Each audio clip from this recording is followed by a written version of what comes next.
Journal entry, number 83, 15th October, 1895. As I sit in my study this evening, the firelight casting dancing shadows across these pages, I find myself compelled to record the strangest case Holmes and I ever encountered aboard a railway carriage. One where a man was murdered inside a compartment locked from within, with no possible means of entry or escape, and where a chance observation about the soot patterns on a tunnel wall would prove that the impossible is merely the improbable waiting to be understood. The rain patters gently against the window panes, and I confess that the sound brings me back to that night 3 years ago, when the rhythmic clatter of train wheels became the percussion to a most extraordinary investigation. It is curious how certain sounds can transport us through time more effectively than any deliberate act of memory. The hiss of steam, the screech of brakes, the hollow echo of a platform announcement. These have become, for me, forever associated with the peculiar events that unfolded between London and Edinburgh on what should have been an unremarkable October evening in 1892. I suppose I should begin at the beginning, though Holmes would undoubtedly chide me for such a pedestrian approach to narrative. Watson, I can hear him say, his long fingers steepled beneath his sharp chin, you insist upon beginning at the beginning, when the middle is so much more instructive, and the end is where all the truly interesting questions reside. Nevertheless, this is my account recorded in my own journal, and I shall tell it as I experienced it. From the moment the telegram arrived at Baker Street to the quiet satisfaction of understanding that came only after many hours of confusion and wonder. It was a Tuesday afternoon, I recall, and London was in the grip of one of those dreary autumn days where the fog seems to seep into one's very bones. I had returned from my rounds at the practice, my medical bag damp from the persistent drizzle, to find Holmes in an attitude I had come to recognize with some concern. He was sprawled upon the sofa in our sitting room, still in his dressing gown. At 3 o'clock in the afternoon, his eyes fixed upon the ceiling with that peculiar intensity that suggested his mind was entirely elsewhere. "Holmes," I ventured, setting down my bag and removing my coat, "have you eaten today?" "Eaten?" He spoke as if the word were foreign to him. "Food is fuel, Watson, and I have no need of fuel when the engine is not running." I sighed, for this was an old argument between us. As a medical man, I understood the necessity of regular sustenance for both body and mind, but Holmes operated according to principles entirely his own. When engaged in a case, he could go days with barely a morsel, sustained apparently by intellectual excitement alone. Conversely, in periods of inactivity such as this, he fell into a lethargy that concerned me greatly. "Perhaps a case will present itself," I offered, attempting to sound encouraging rather than worried. "Perhaps," he murmured, though without conviction. "Or perhaps the criminal classes have collectively decided to take a holiday, leaving me to moulder away in this dreary climate with nothing to occupy my faculties but the contemplation of Mrs. Hudson's wallpaper patterns." I was about to suggest a visit to one of the museums, or perhaps a concert, anything to rouse him from this melancholy, when we heard the familiar tread of Mrs. Hudson upon the stairs, followed by a knock at our door. "A telegram for Mr. Holmes," she announced, entering with the yellow envelope upon her tray. The transformation was instantaneous. Holmes sprang from the sofa with such alacrity that one might have thought he had been awaiting this precise moment, rather than languishing in boredom mere seconds before. He seized the telegram, his grey eyes already scanning the message as his long fingers tore open the envelope. "Excellent," he exclaimed, a smile transforming his austere features. "Watson, how do you feel about a journey to Edinburgh?" "Edinburgh?" I replied, somewhat taken aback. "When?" "Tonight, my dear fellow. The Midnight Express departs King's Cross at 11:45. We have just enough time to pack and dine." "But what is the case?" I asked, even as I felt my own pulse quicken with anticipation. There was something about Holmes's sudden animation that was invariably infectious. He handed me the telegram, and I read, "Mr. Sherlock Holmes, Baker Street, London. Stop. Your immediate assistance required. Stop. Sir Reginald Thornbury, found dead, locked compartment Midnight Express. Stop, circumstances most peculiar. Stop. Railway police baffled. Stop. Train continues. Edinburgh arriving 8 a.m. Stop. Inspector Lestrade joining York. Stop, urgent to board tonight. Stop, Superintendent Morrison, North Eastern Railway." "Good heavens," I murmured, reading it through twice more. "A murder on a train?" "So it would appear," Holmes replied, already moving toward his bedroom to dress. "And not merely a murder, Watson, but one accomplished in a locked compartment. The telegram says, 'circumstances most peculiar,' which suggests our railway police friends have encountered something quite outside their ordinary experience." I glanced at the mantel clock. It was just past 3:30, giving us slightly over 8 hours before departure. Shall I pack for several days? Indeed. I suspect this investigation may prove more complex than a simple stabbing in a station waiting room.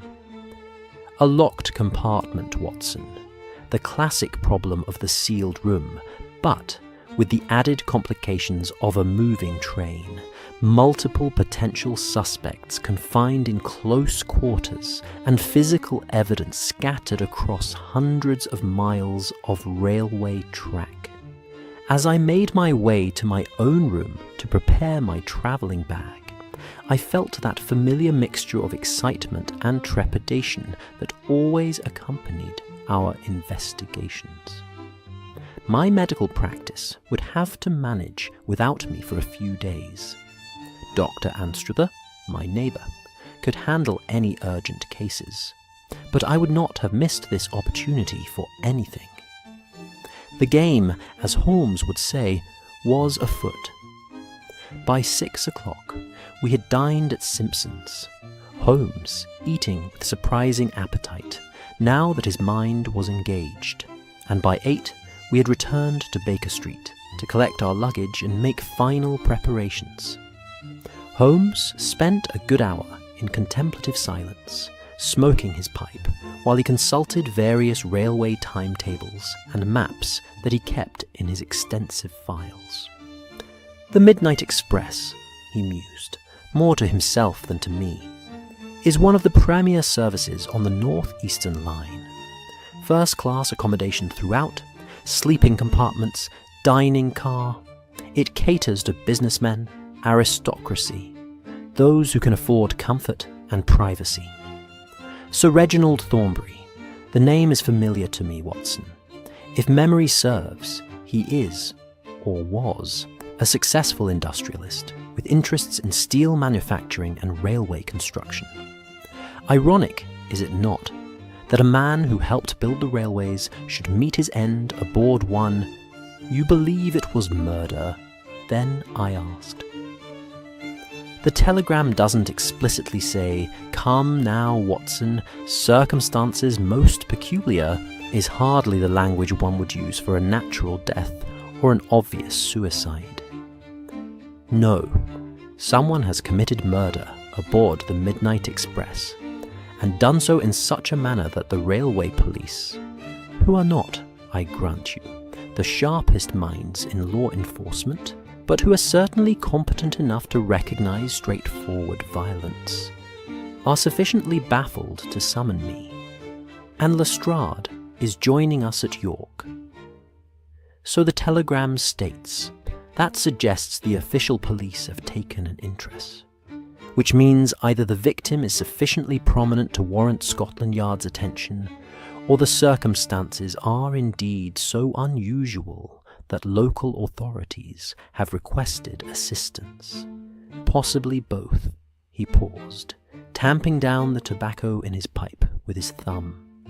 You know, Watson, there is something particularly appealing about a crime committed on a train. It is a closed system, you see, a finite number of suspects, all contained within a moving vessel.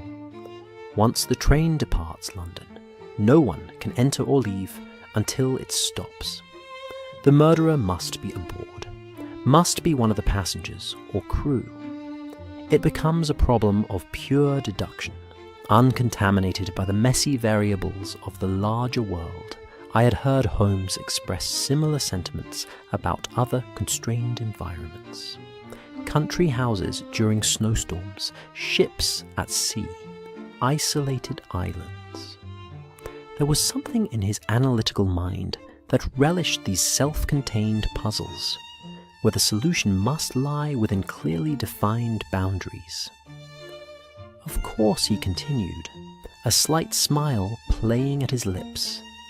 The complication here is that our crime scene is currently racing through the English countryside at 50 miles per hour, and will have travelled nearly 400 miles before we can even examine it. Evidence may have been disturbed. Witnesses may have had time to coordinate their stories, and the physical circumstances of the compartment may have changed. It presents interesting challenges. By 10 o'clock, we had secured a cab and were making our way through the fog-shrouded streets toward King's Cross. The city at night has always held a particular fascination for me. The gas lamps glowing like small moons through the mist, the sounds of late traffic and distant voices, the sense of London as a great organism that never truly sleeps. Holmes sat silent beside me, and I knew his mind was already aboard that train, already constructing hypotheses and testing them against the limited facts we possessed. King's Cross Station at night is a cathedral of iron and glass, its great arched roof disappearing into darkness above, its platforms stretching away like the streets of some industrial city.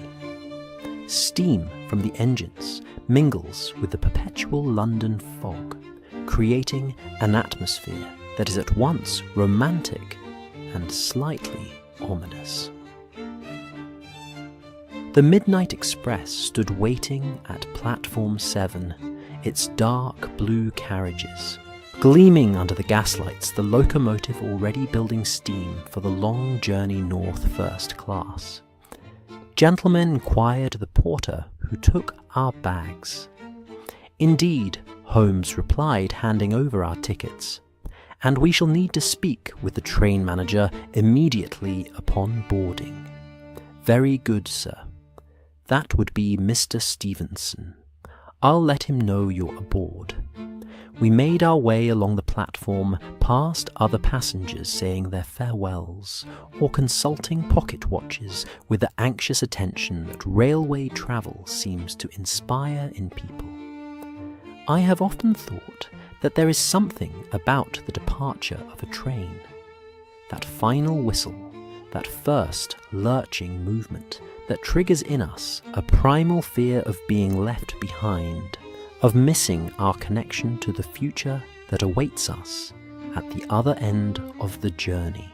Our compartment was in the third carriage, a well-appointed space with facing bench seats upholstered in burgundy velvet brass fittings that gleamed with careful polishing, and a small table that could be lowered for dining or raised to allow more room.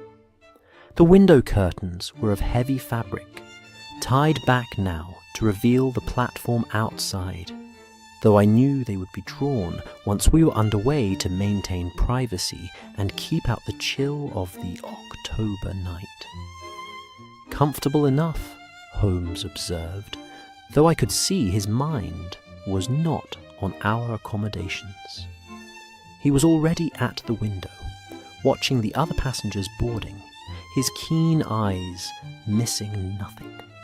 A knock at our compartment door announced the arrival of Mr. Stevenson, the train manager, a stout man in his middle years, with magnificent mutton chop whiskers and the bearing of someone who took his responsibilities seriously.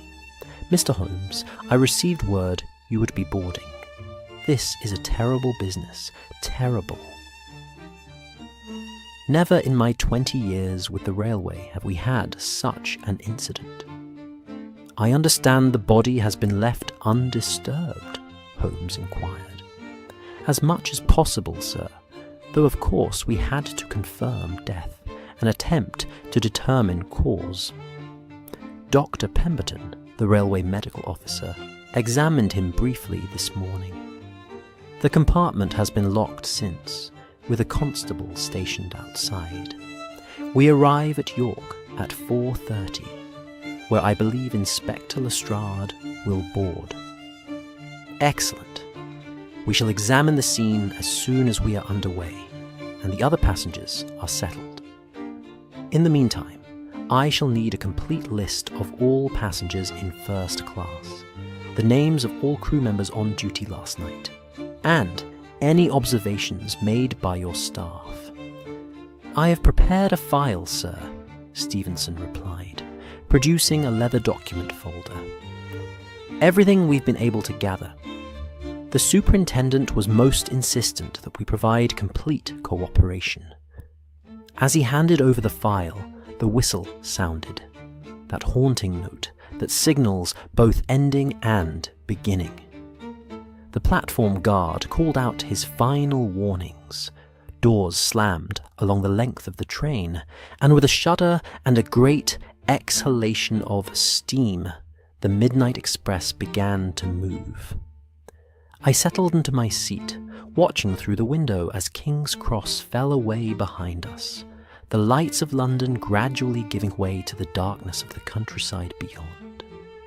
Across from me, Holmes had already opened the file and was studying its contents by the light of the compartment's lamp, his face a mask of concentration. "Fascinating," he murmured. "Most fascinating indeed." "What have you found?" I asked. He looked up, his eyes bright with that peculiar excitement that came over him when presented with a truly interesting problem.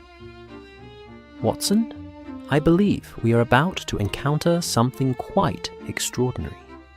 Sir Reginald Thornbury was discovered at 7:30 this morning by the compartment attendant who had come to wake him. The door was locked from the inside, the security chain engaged. The window was closed and latched. Yet Sir Reginald was most decidedly dead, stabbed through the heart with what appears to have been a stiletto or similar narrow blade. But how did the murderer escape? I asked, though I knew Holmes would not yet have an answer. Precisely, my dear Watson. How indeed? The train gathered speed, carrying us north through the night toward mystery, toward murder, toward answers that would challenge everything I thought I understood about the possible and the impossible. And as the wheels clattered their rhythm beneath us, I found myself reflecting that sometimes the most extraordinary journeys are not measured in miles, but in the distance between certainty and doubt. The rhythmic clatter of the wheels upon the rails had already begun to weave its hypnotic pattern as Holmes and I studied the documents provided by Mr. Stevenson. There is something about train travel that seems to suspend ordinary time. One enters a peculiar liminal space, neither here nor there, moving through darkness while ensconced in a bubble of warmth and light.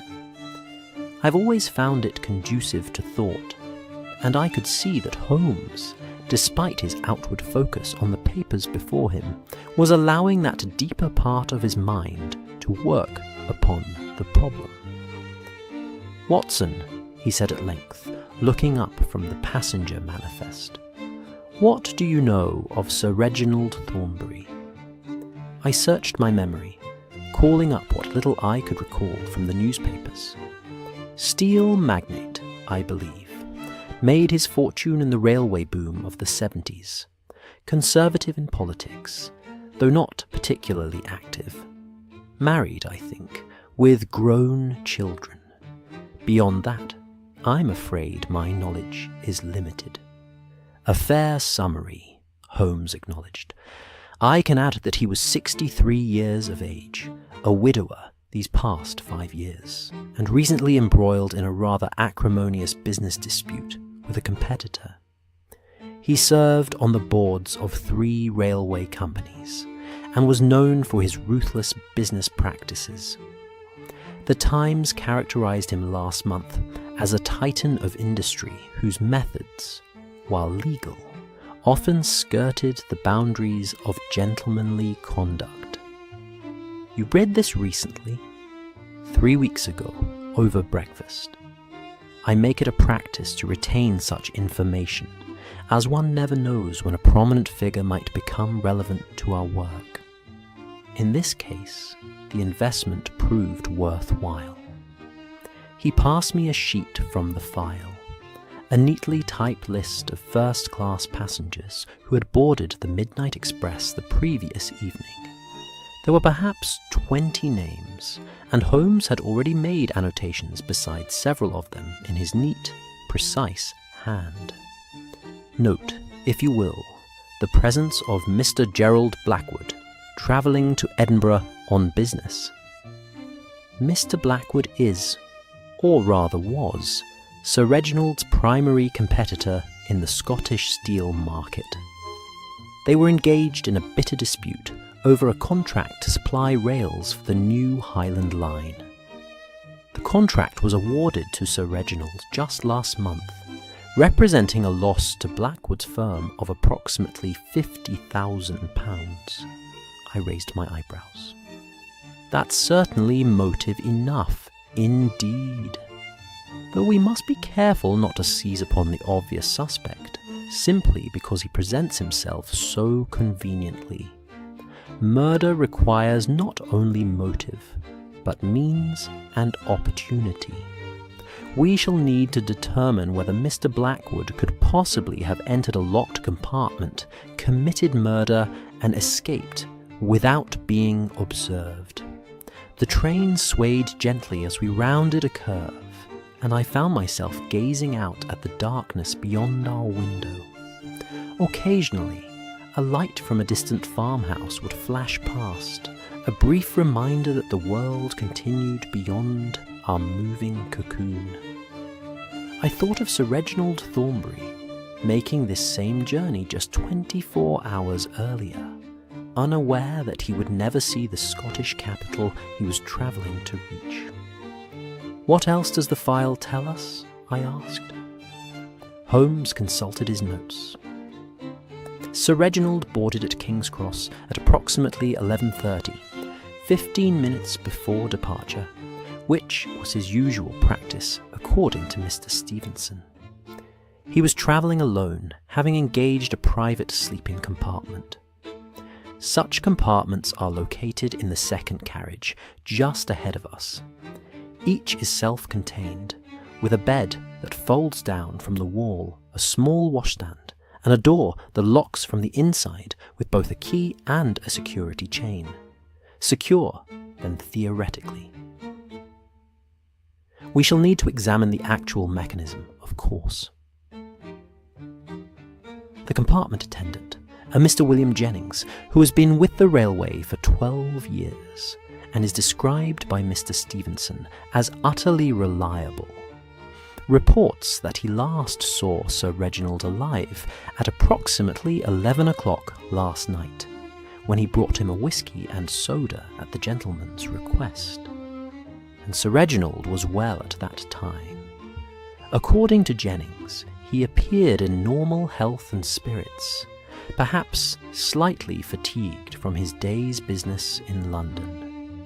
He requested that he not be disturbed before 7:30 this morning. Jennings left him with his drink, heard the security chain being fastened after he departed, and thought nothing more of the matter until he returned at the appointed time this morning. Holmes paused, his long fingers drumming thoughtfully against the armrest. When Jennings knocked at 7:30, there was no response. He knocked again, more forcefully, and called out. Still nothing. Growing concerned, he fetched Mr. Stevenson and the railway constable, a Mr. Patterson, and together they used the master key to unlock the door. However, the security chain was still engaged, preventing them from opening it more than a few inches. How did they gain entry then? They were forced to break the chain, a rather sturdy affair, apparently, requiring significant effort. When they finally entered, they found Sir Reginald lying upon the bed, still in his nightclothes, quite dead. Dr. Pemberton was summoned from the second-class carriages. He was travelling to Edinburgh for a medical conference, and pronounced death to have occurred sometime between midnight and 4 in the morning, based on the state of rigor mortis and the body's temperature. I nodded, my medical training automatically processing this information. A 4-hour window is as precise as one can reasonably expect under such circumstances. The temperature of a railway carriage, the bedclothes, the victim's constitution, all these factors complicate the determination. Precisely, my dear Watson, which brings us to the wound itself. Dr. Pemberton's examination revealed a single puncture wound, approximately 2 inches deep, entering just below the left clavicle and piercing the heart. Death would have been rapid, possibly instantaneous. Very little blood, suggesting the weapon was left in place briefly before being withdrawn. Otherwise, the victim would have lived perhaps a few minutes longer. The clinical nature of this description did not prevent me from feeling a chill of horror. To imagine a man asleep in what he believed to be a secure compartment, only to be murdered in such a fashion, it spoke of a cold-blooded calculation that was deeply disturbing. Was the weapon found? I inquired. No. A thorough search of the compartment revealed nothing that could have inflicted such a wound.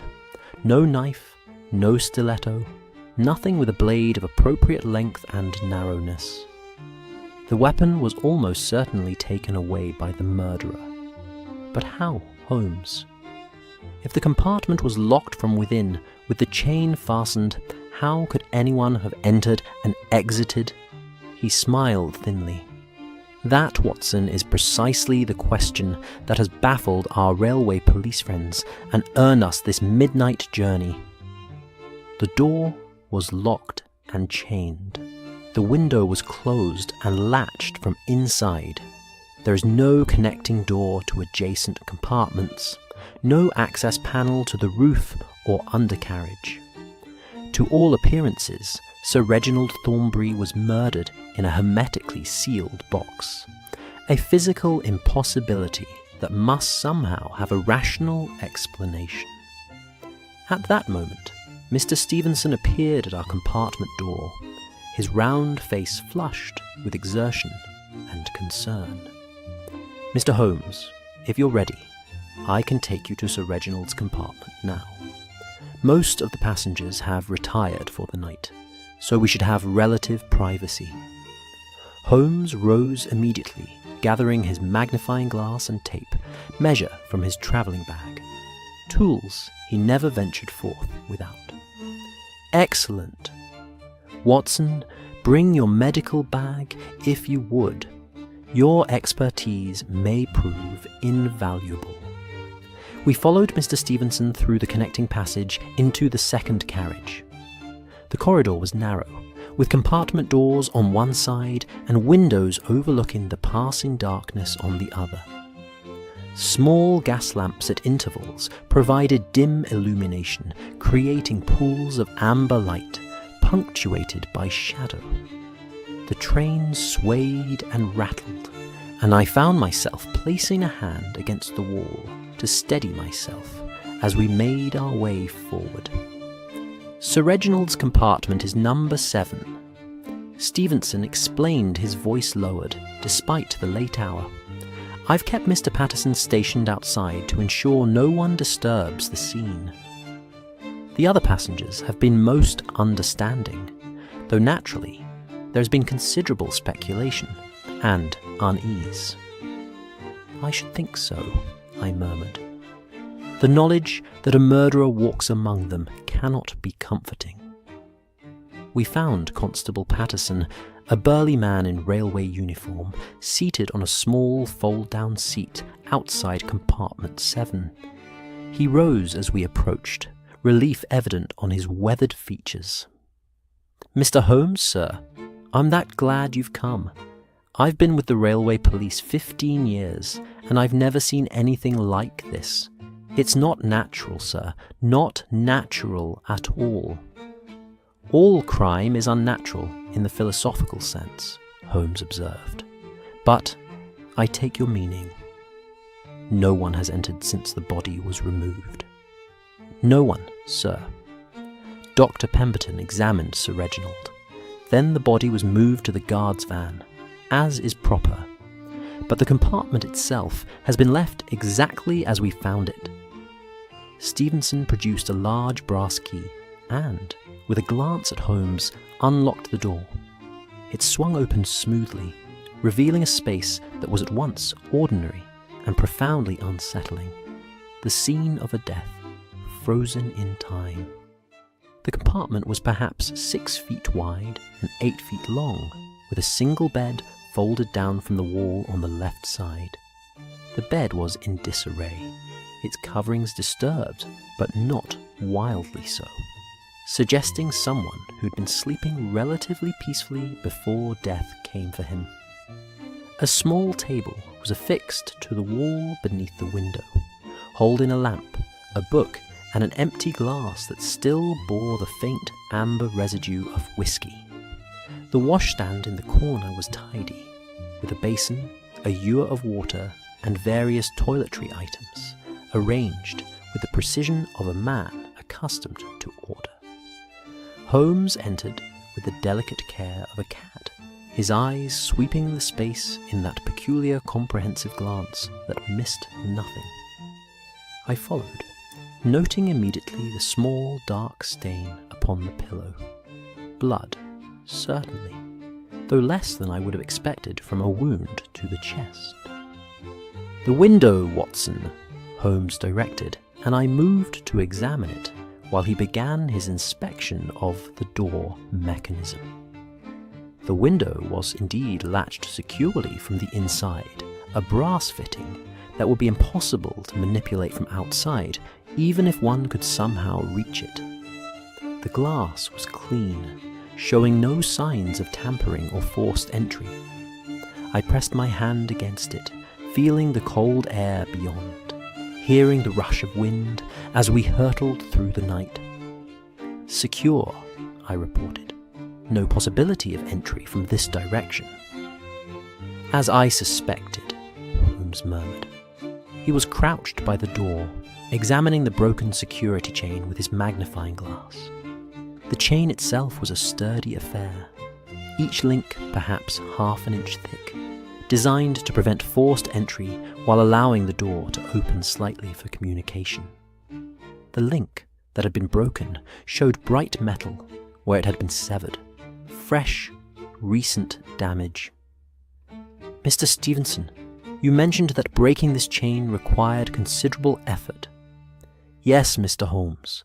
Patterson and I together, pulling with all our strength. Even then, it took several attempts. These chains are designed to withstand considerable force. Holmes made a small, satisfied sound and moved to the bed. He examined the pillow minutely, then the sheets, running his fingers over the fabric and holding them up to the lamplight. He measured the distance from the bed to the door, from the bed to the window, and even the height of the bed above the floor. Every surface received his attention: the washstand, the table, the door frame, even the ceiling. I watched him work, marvelling as always at his thoroughness. To an untrained observer, his actions might have seemed random, but I had learned to recognize the method in his investigation. He was building a complete picture of the space, understanding every dimension, every possibility, eliminating hypotheses even as he formed them. "The blood, Watson," he said suddenly. "Your medical opinion, if you please." I bent to examine the pillow more closely.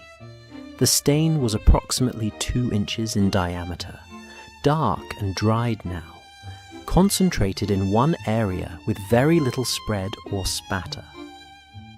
Consistent with a deep puncture wound, I observed, the weapon entering cleanly, the body's position preventing significant external bleeding. Most of the hemorrhaging would have been internal, into the chest cavity. The victim was likely lying on his back, possibly asleep or just waking, when the blow was struck. Death would have been very rapid. He may have been unconscious within seconds, dead within a minute or two at most. And you see no signs of struggle. I surveyed the compartment again. None. The bedclothes are disturbed, but not violently, and the personal effects are all in place. If Sir Reginald fought his attacker, he did so very briefly or very ineffectively, which suggests that he was taken by surprise, possibly asleep when attacked, or at least lying peacefully in bed. The murderer struck swiftly and accurately. This was no random stabbing, but a precise blow delivered by someone who knew exactly where to strike for immediate fatality. Holmes nodded slowly. Medical knowledge, perhaps, or military training, or simply a study of anatomy combined with determination. Interesting. He moved to the door again, examining the lock mechanism with minute attention. "Mr. Stevenson, I shall need to understand precisely how these compartments are secured. The lock itself is operated by key from outside.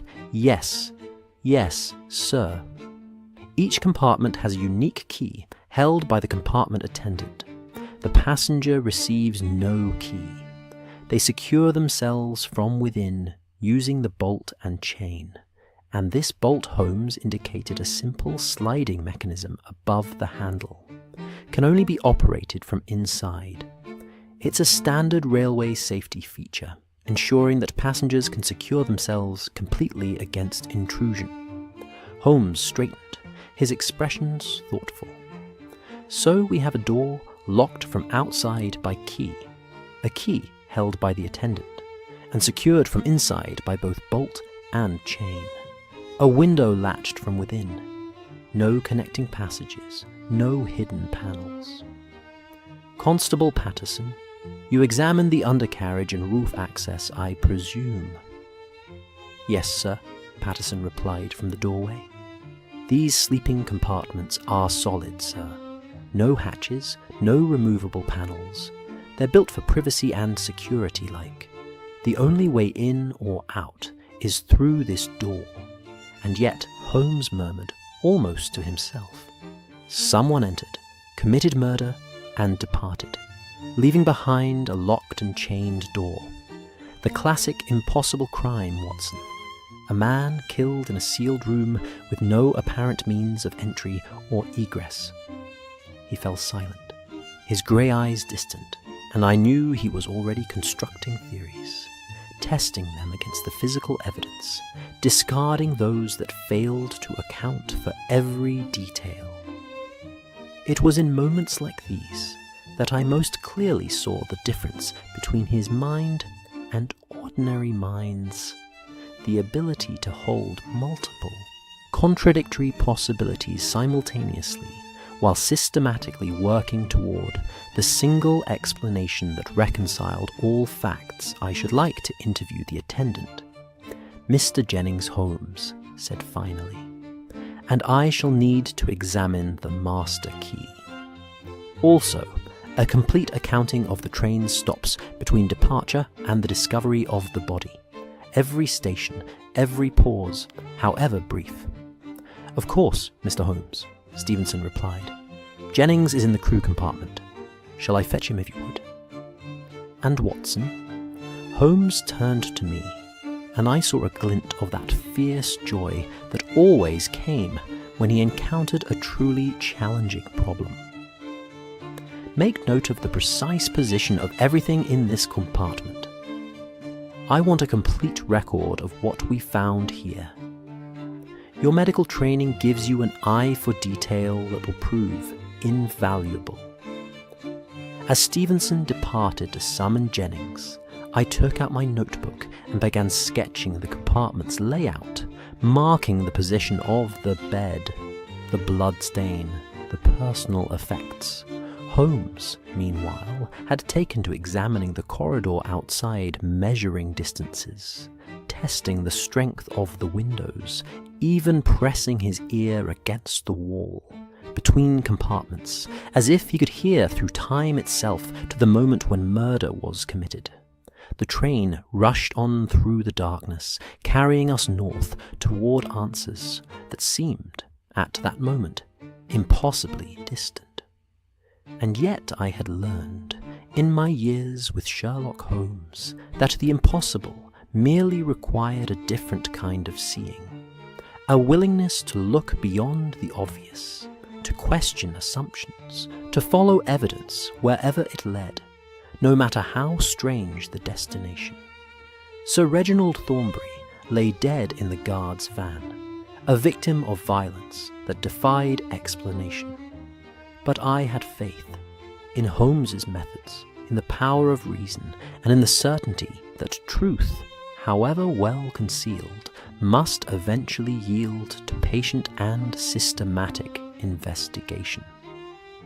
The game was indeed afoot, and the night was still young.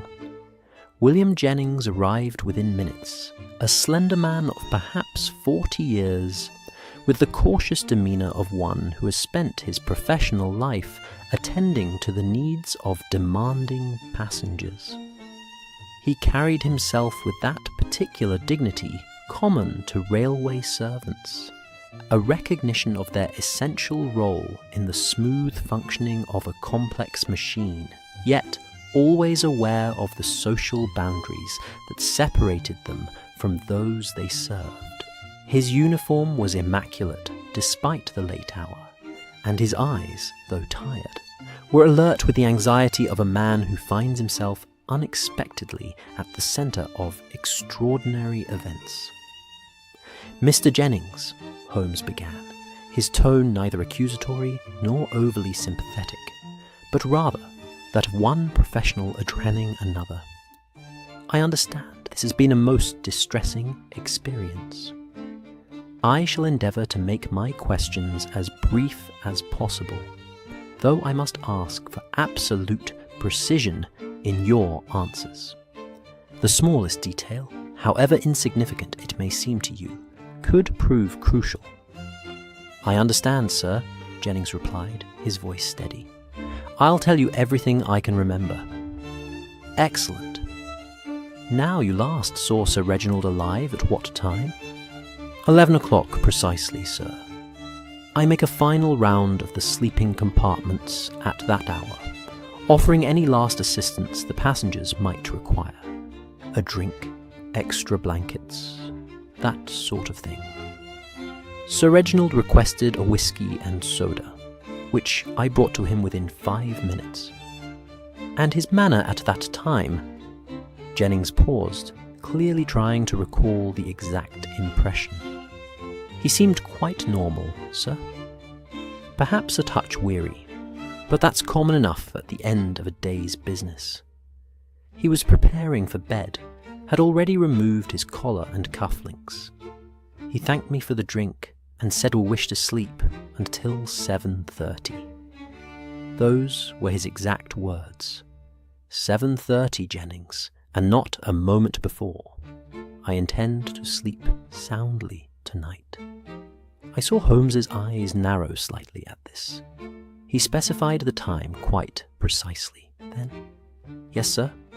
Some passengers do. They have appointments in Edinburgh and need to allow time for breakfast and washing. Sir Reginald was very particular about such things. A man of routine, if you understand me. Indeed.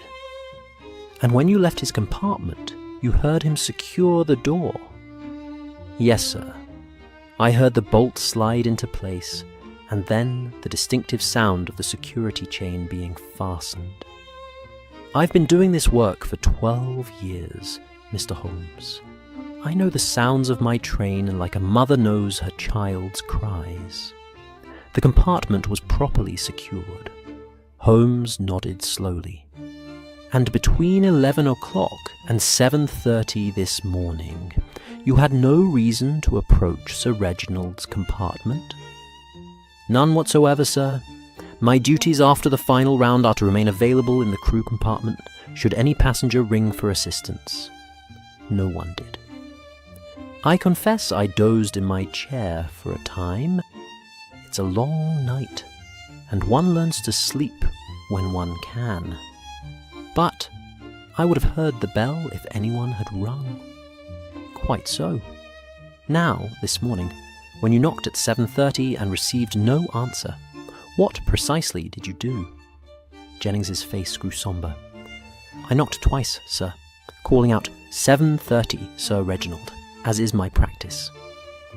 When there was no response, I waited perhaps 30 seconds and knocked again, more firmly. Still, nothing. I began to feel uneasy. Gentlemen of Sir Reginald's type are usually prompt in their responses, even if only to call out that they're dressing, and will open the door presently. What did you do then? I fetched Mr. Stevenson and explained the situation. He agreed it was unusual and brought Constable Patterson. We returned together, and Mr. Stevenson used his master key to unlock the door. But it would only open a few inches before the chain caught. We could see into the compartment, see the bed, see Sir Reginald lying there, but we couldn't enter. And Sir Reginald's position at that moment, lying on his back, sir, very still. The covers were pulled up to his chest. At first, I thought he might simply be in a very deep sleep, but there was something about his stillness. It wasn't natural, if you understand me. Mr. Stevenson called out to him several times, quite loudly, but there was no response, no movement at all. Holmes leaned forward slightly.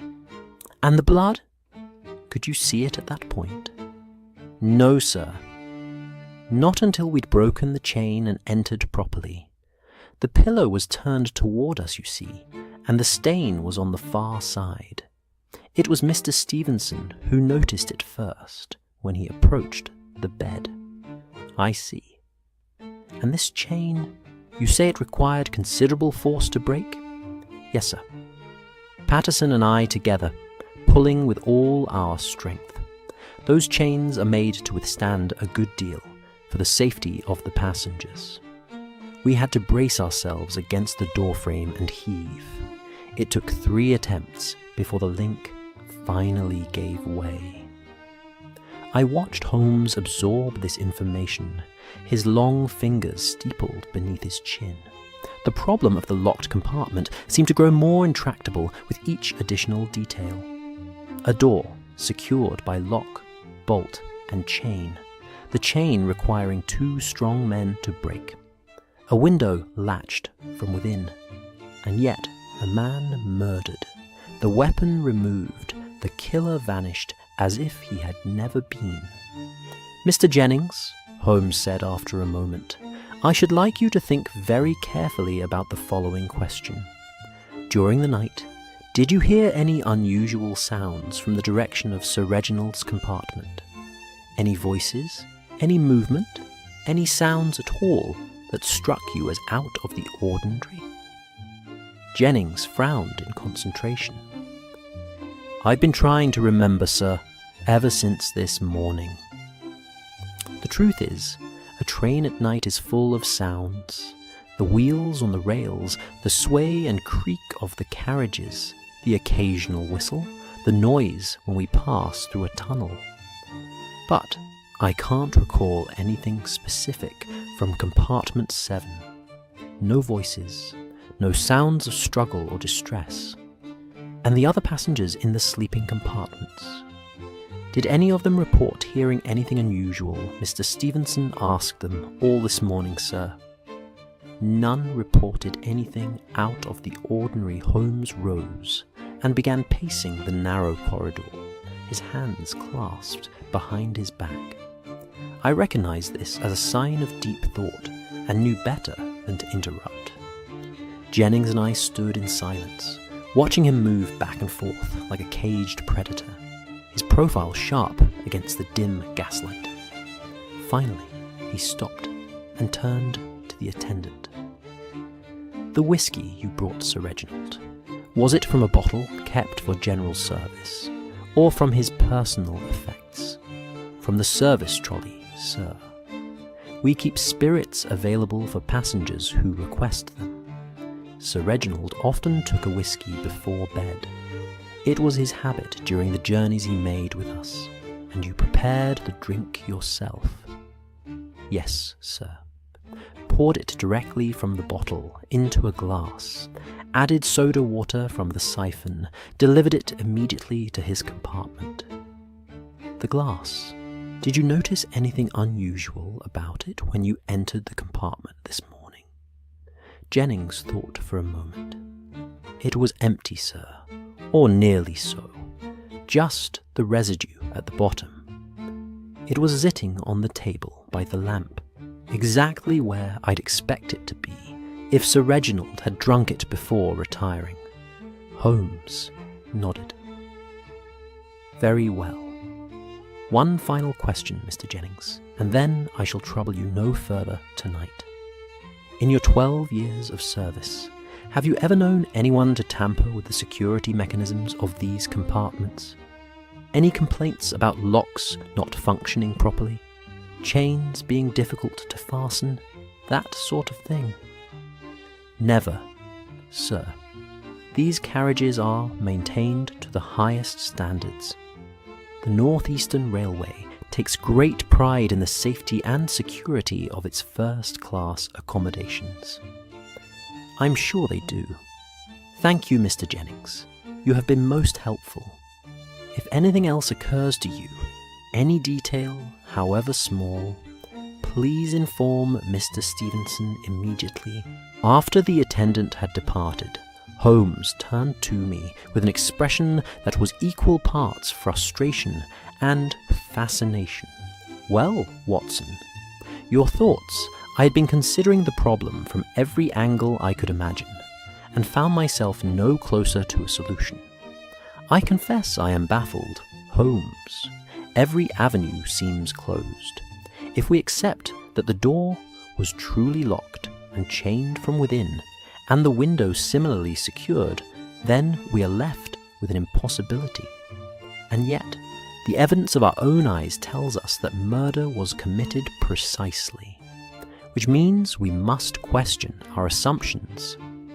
When the impossible has been eliminated, whatever remains, however improbable, must be the truth. But first, we must be certain that we have truly eliminated the impossible." He moved back into Sir Reginald's compartment, and I followed, watching as he examined the door mechanism once more with almost painful attention to detail. He tested the bolt, sliding it back and forth, listening to the sound it made. He examined the broken chain, holding the severed ends up to the light, running his fingers over the metal.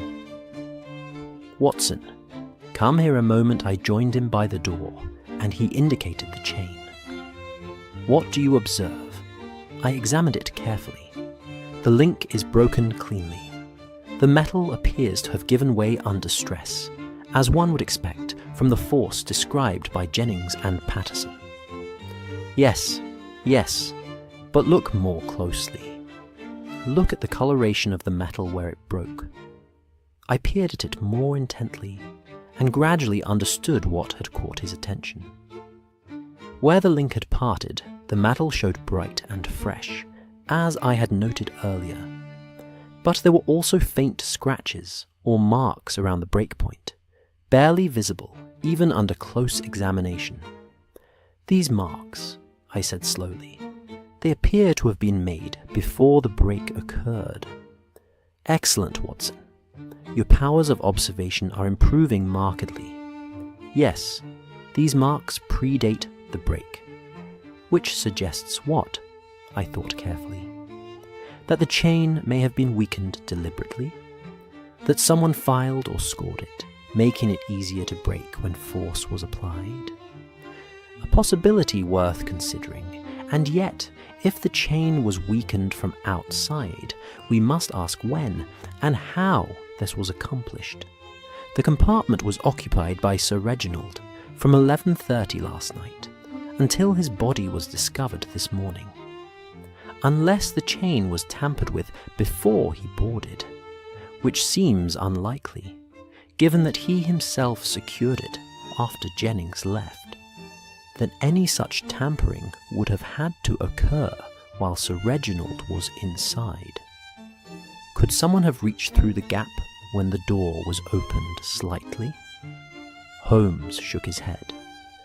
The chain, when fastened, allows the door to open no more than 3 inches, insufficient space to reach the chain itself with any tool that could weaken it effectively.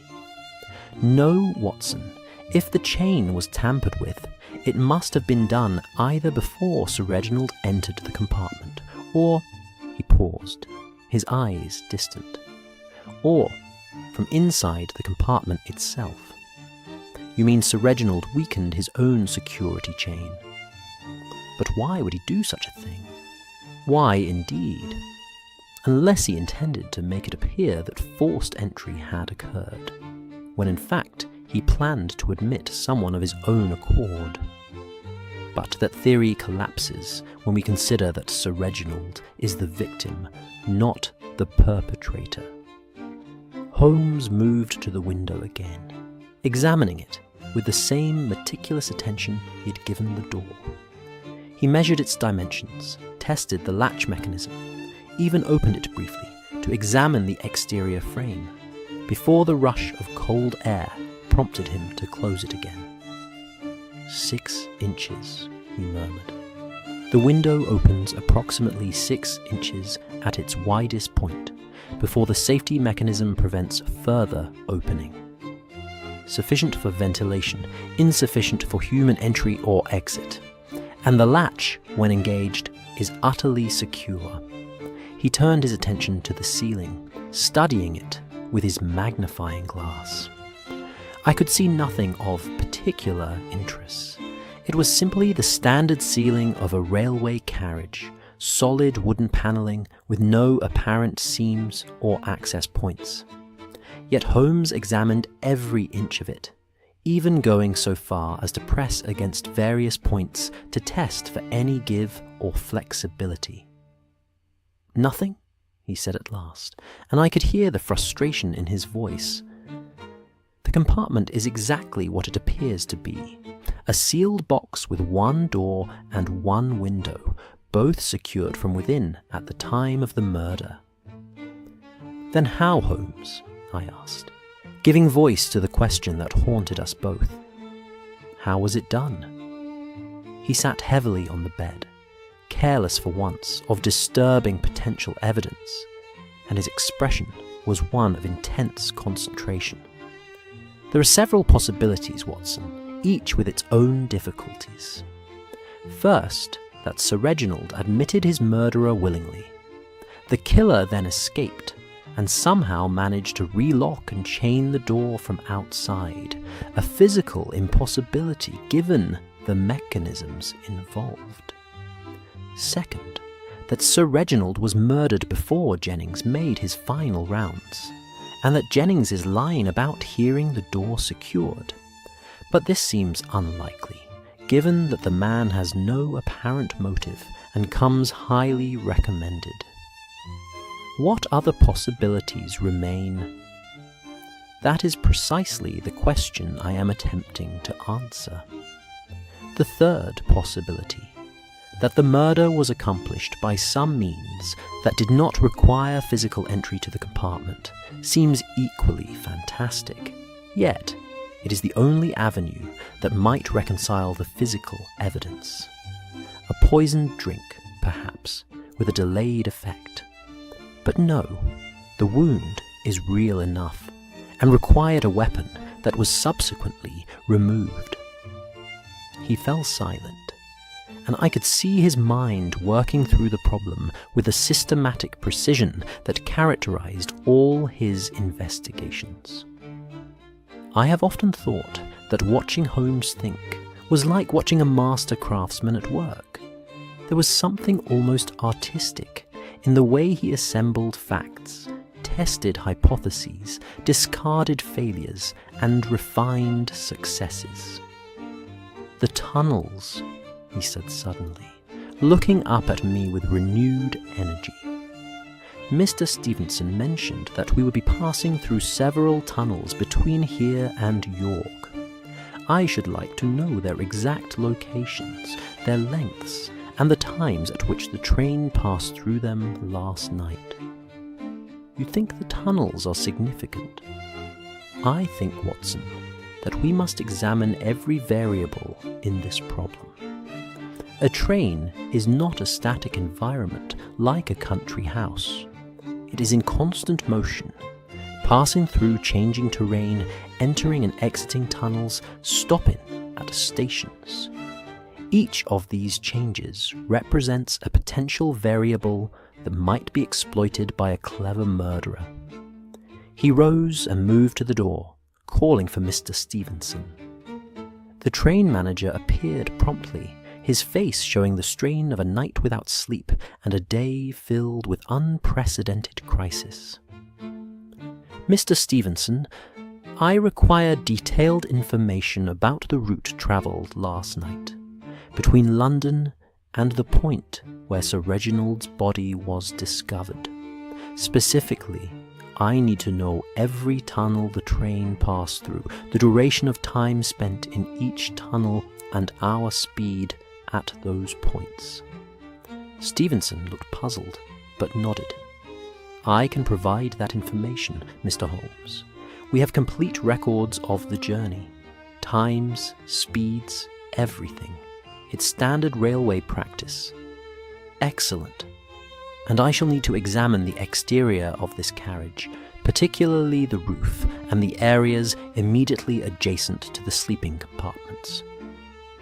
"The roof, sir?" Stevenson's puzzlement deepened.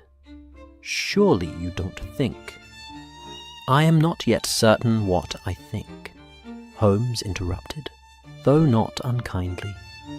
"But I have learned that the solution to an apparently impossible problem often lies in examining the very areas that seem most unlikely.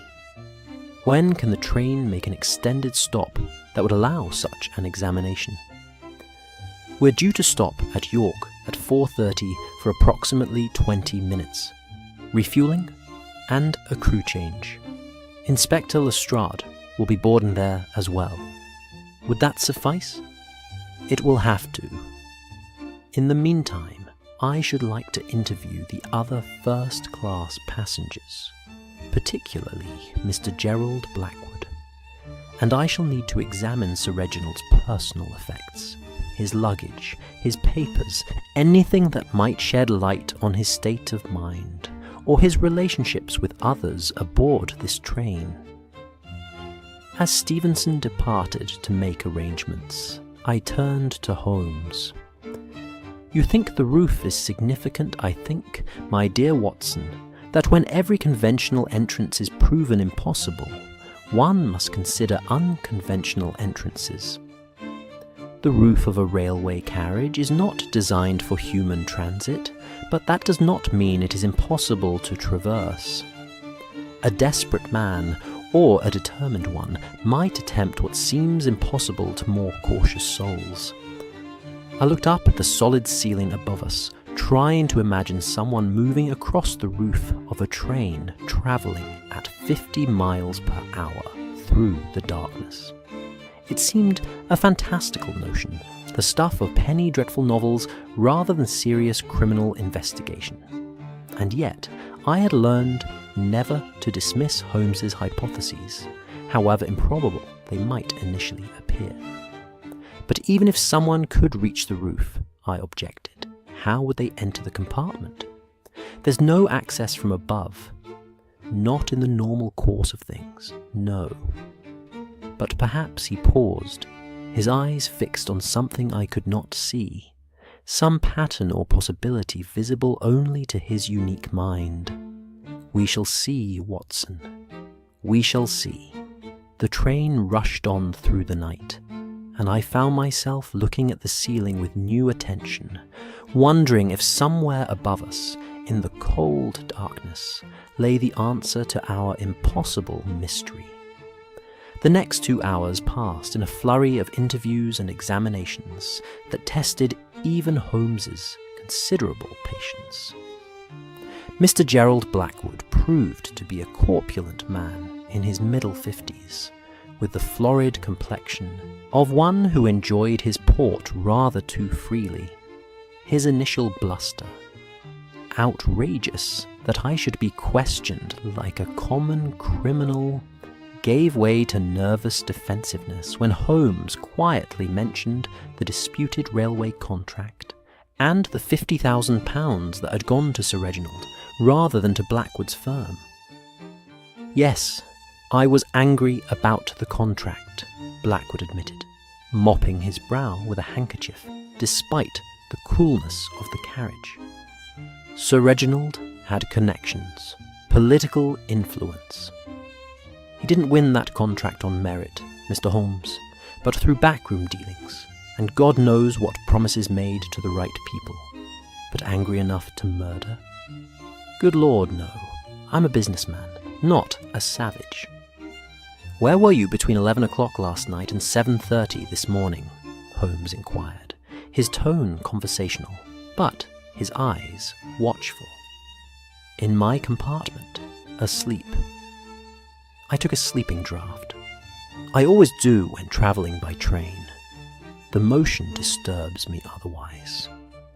I heard nothing, saw nothing, and knew nothing of Sir Reginald's death until this morning when Mr. Stevenson made his announcement to the passengers. Can anyone corroborate this? Blackwood's face reddened further. I was alone in my compartment, naturally.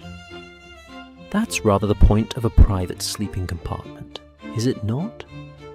Holmes made a note in his small leather-bound book.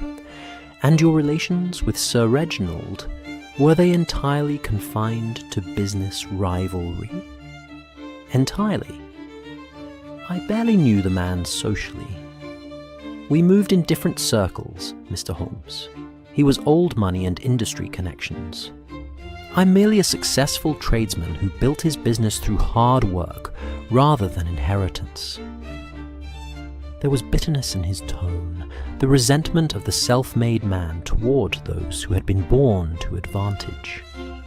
Yet watching him, observing the tremor in his hands and the genuine shock in his eyes when he spoke of the murder, I found myself doubting he possessed the nerve or the physical capability for such a crime. He was soft, comfortable, a man more suited to boardroom battles than actual violence.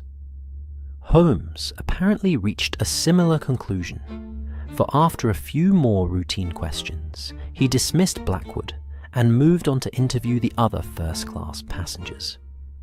There was Lady Margaret Ashford, travelling to Edinburgh to visit her daughter, Mr. and Mrs. Pemberton Smith, a middle-aged couple returning from their London season. Young Mr. Timothy Hartwell, a university student heading home to Glasgow, and several others, none of whom seemed to have any connection to Sir Reginald or any obvious motive for murder. Each told essentially the same story. They had retired to their compartments, heard nothing unusual during the night, and learned of the death only that morning.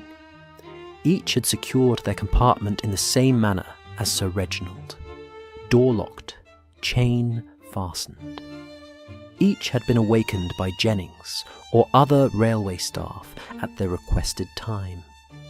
None reported any disturbance, any unusual sounds, anything at all that might shed light on the mystery.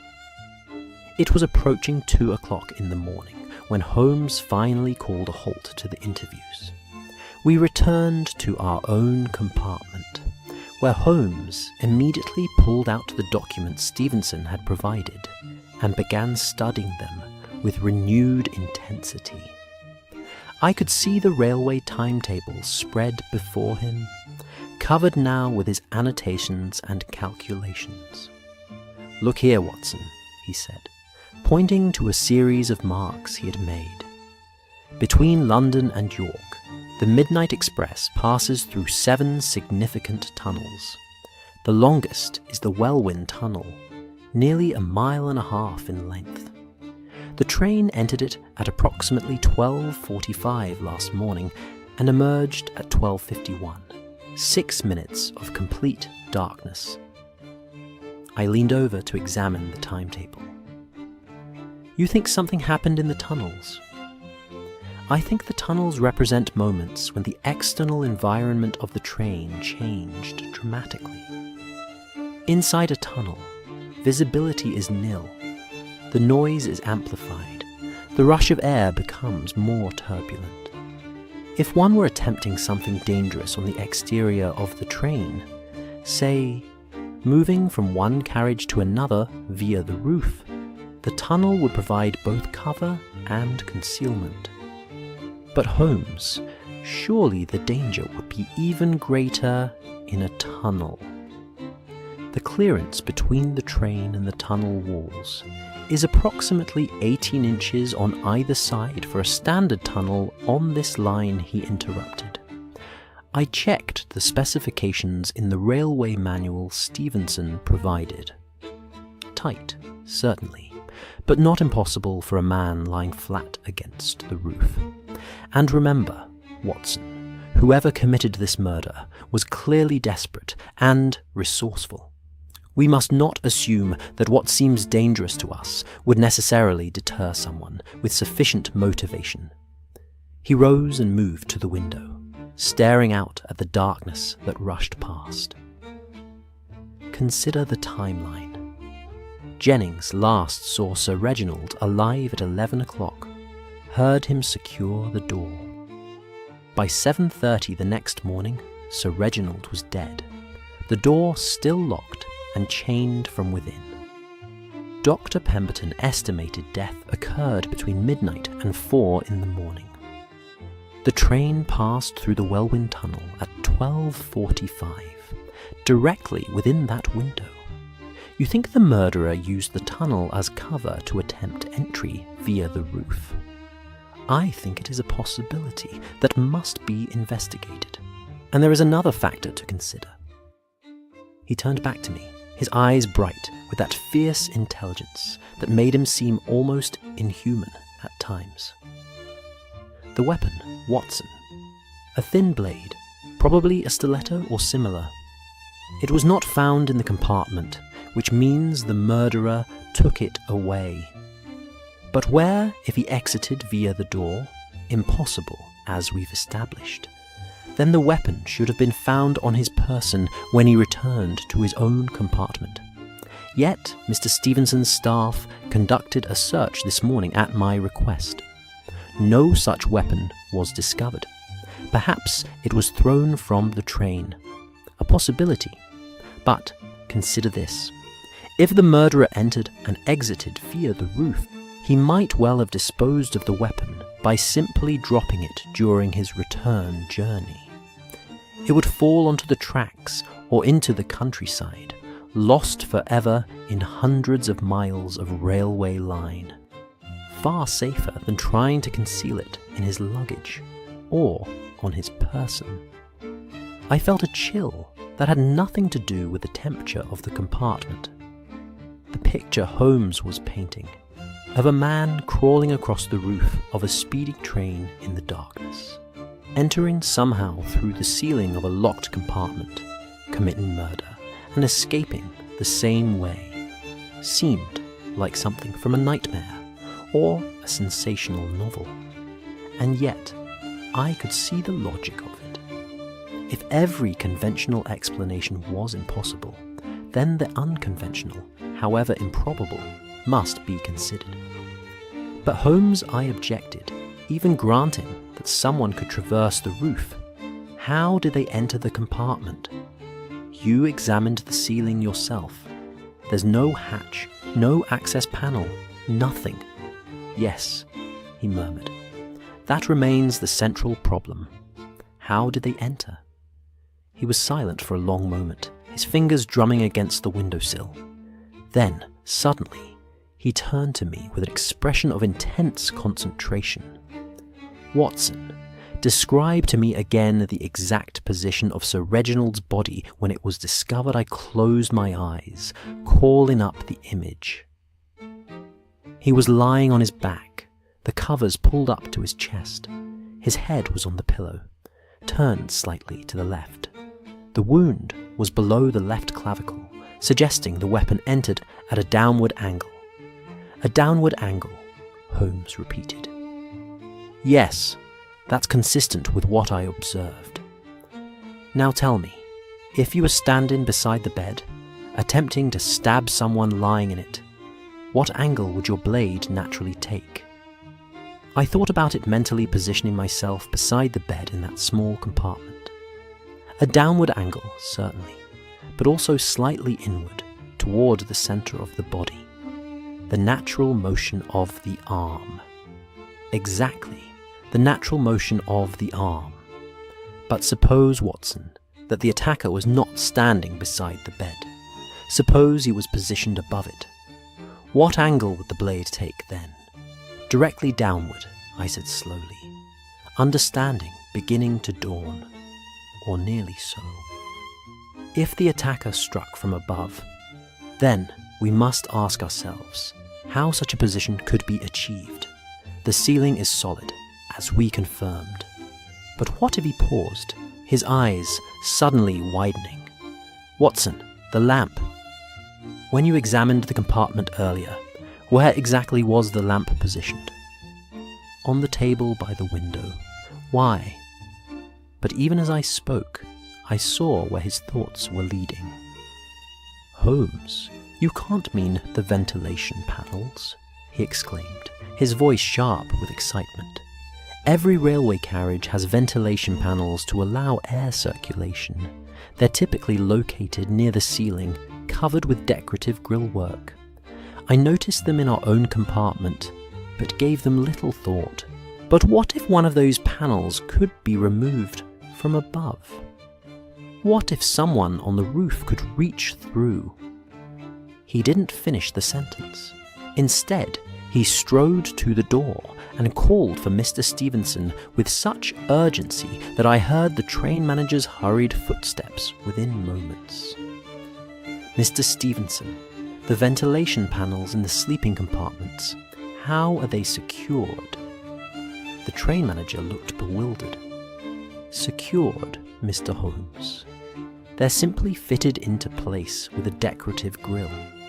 They're designed to allow airflow while maintaining privacy. They can be removed for cleaning or maintenance. But show me, Holmes demanded.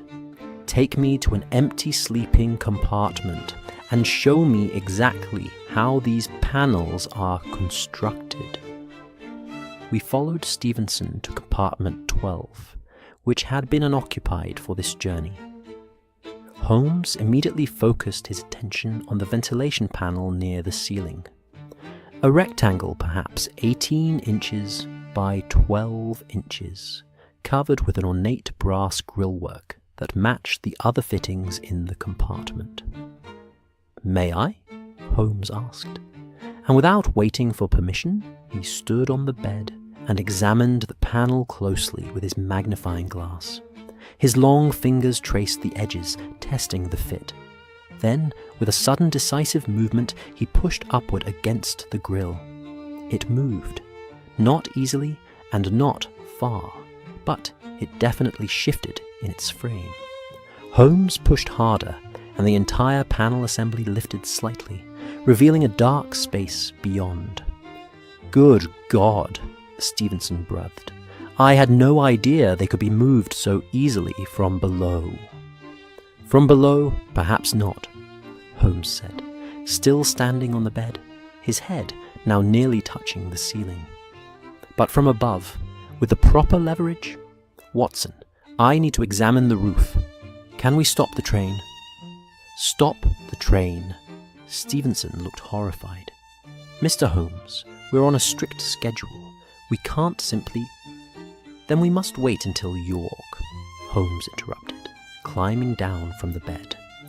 "But I want a full examination of the roof area above the sleeping compartments the moment we arrive. I believe, Mr. Stevenson, that we are about to solve the mystery of how your impossible murder was committed." The train manager still looked doubtful, but he nodded. "Very well, Mr. Holmes. We should reach York in approximately 2.5 hours. I'll have the maintenance crew standing by with lamps and ladders." As we made our way back to our own compartment, Holmes was practically vibrating with suppressed energy. "Watson, I believe we are very close now. The ventilation panel provides a means of entry. Narrow, difficult, requiring considerable dexterity and nerve, but physically possible for a slender man or woman. If the murderer removed the panel from above, reached down with a long blade, a stiletto would be perfect for this purpose. He could have struck Sir Reginald as he lay sleeping, withdrew the weapon, replaced the panel, and escaped the way he came. But the panel would have to be removed from the outside, I objected. How would the killer access it from the roof? That is what we shall determine at York. But consider, Watson, railway carriages aren't solid blocks of metal. They have joints, seams, access points for maintenance. The roof must have some means of inspection for the ventilation system. If such an access exists... He fell silent as we passed through another tunnel, the sudden darkness and amplified noise making conversation impossible. But in that darkness, I could almost see it. A shadowy figure crawling across the roof of the speeding train, timing his movements to coincide with the tunnels where he could not be seen from outside, reaching down through some opening in the roof to remove the ventilation panel, striking with precision and deadly efficiency, then escaping back into the night. When we emerged from the tunnel, Holmes was at the window, staring up at the darkness above us, as if he could see through the solid roof to whatever secrets it concealed. "Holmes," I said quietly, "even if you're right about the method, we still don't know who. Anyone aboard this train could potentially have—" "Not anyone," he interrupted. "Our murderer must be someone with the physical capability to traverse the roof of a moving train. That eliminates the elderly, the infirm, anyone of excessive weight. Someone with knowledge of railway carriage construction, or at least the intelligence to study and exploit it. Someone with a motive to kill Sir Reginald and the opportunity to do so. And someone, Watson, who would not be missed from their own compartment during the crucial hours. Someone travelling alone, I said slowly. Precisely. Which narrows our suspects considerably. Mr. Blackwood is alone, as is young Mr. Hartwell, as is," he paused, consulting the passenger list, "Mr. James Morrison, who claimed to be travelling to Edinburgh on legal business. A solicitor, supposedly, though I note that he was remarkably evasive when I questioned him earlier about his specific business in Scotland." "You suspect him?" "I suspect everyone, Watson. But Mr. Morrison is certainly worth a closer examination.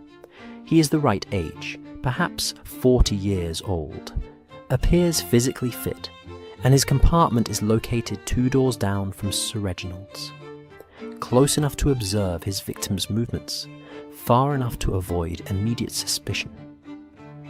The train began to slow, and I felt that peculiar sensation in my stomach that comes with deceleration. "Are we stopping?" Holmes checked his pocket watch. "Grantham Station, if the timetable is accurate. A brief stop for mail exchange, then on to York. We have time, Watson. Time enough for our murderer to believe he's gotten away with the perfect crime. But soon, very soon, we shall show him that there is no such thing as a perfect crime, only crimes that have not yet been properly investigated." As the train came to a complete stop, and we heard the sounds of activity on the platform outside, Holmes settled back into his seat with an expression of grim satisfaction. His long fingers were steepled beneath his chin, and his grey eyes stared into the middle distance, seeing patterns and connections invisible to ordinary minds. I took out my notebook and began recording my observations, knowing that Holmes would want a complete account of every detail, every nuance of this strange case.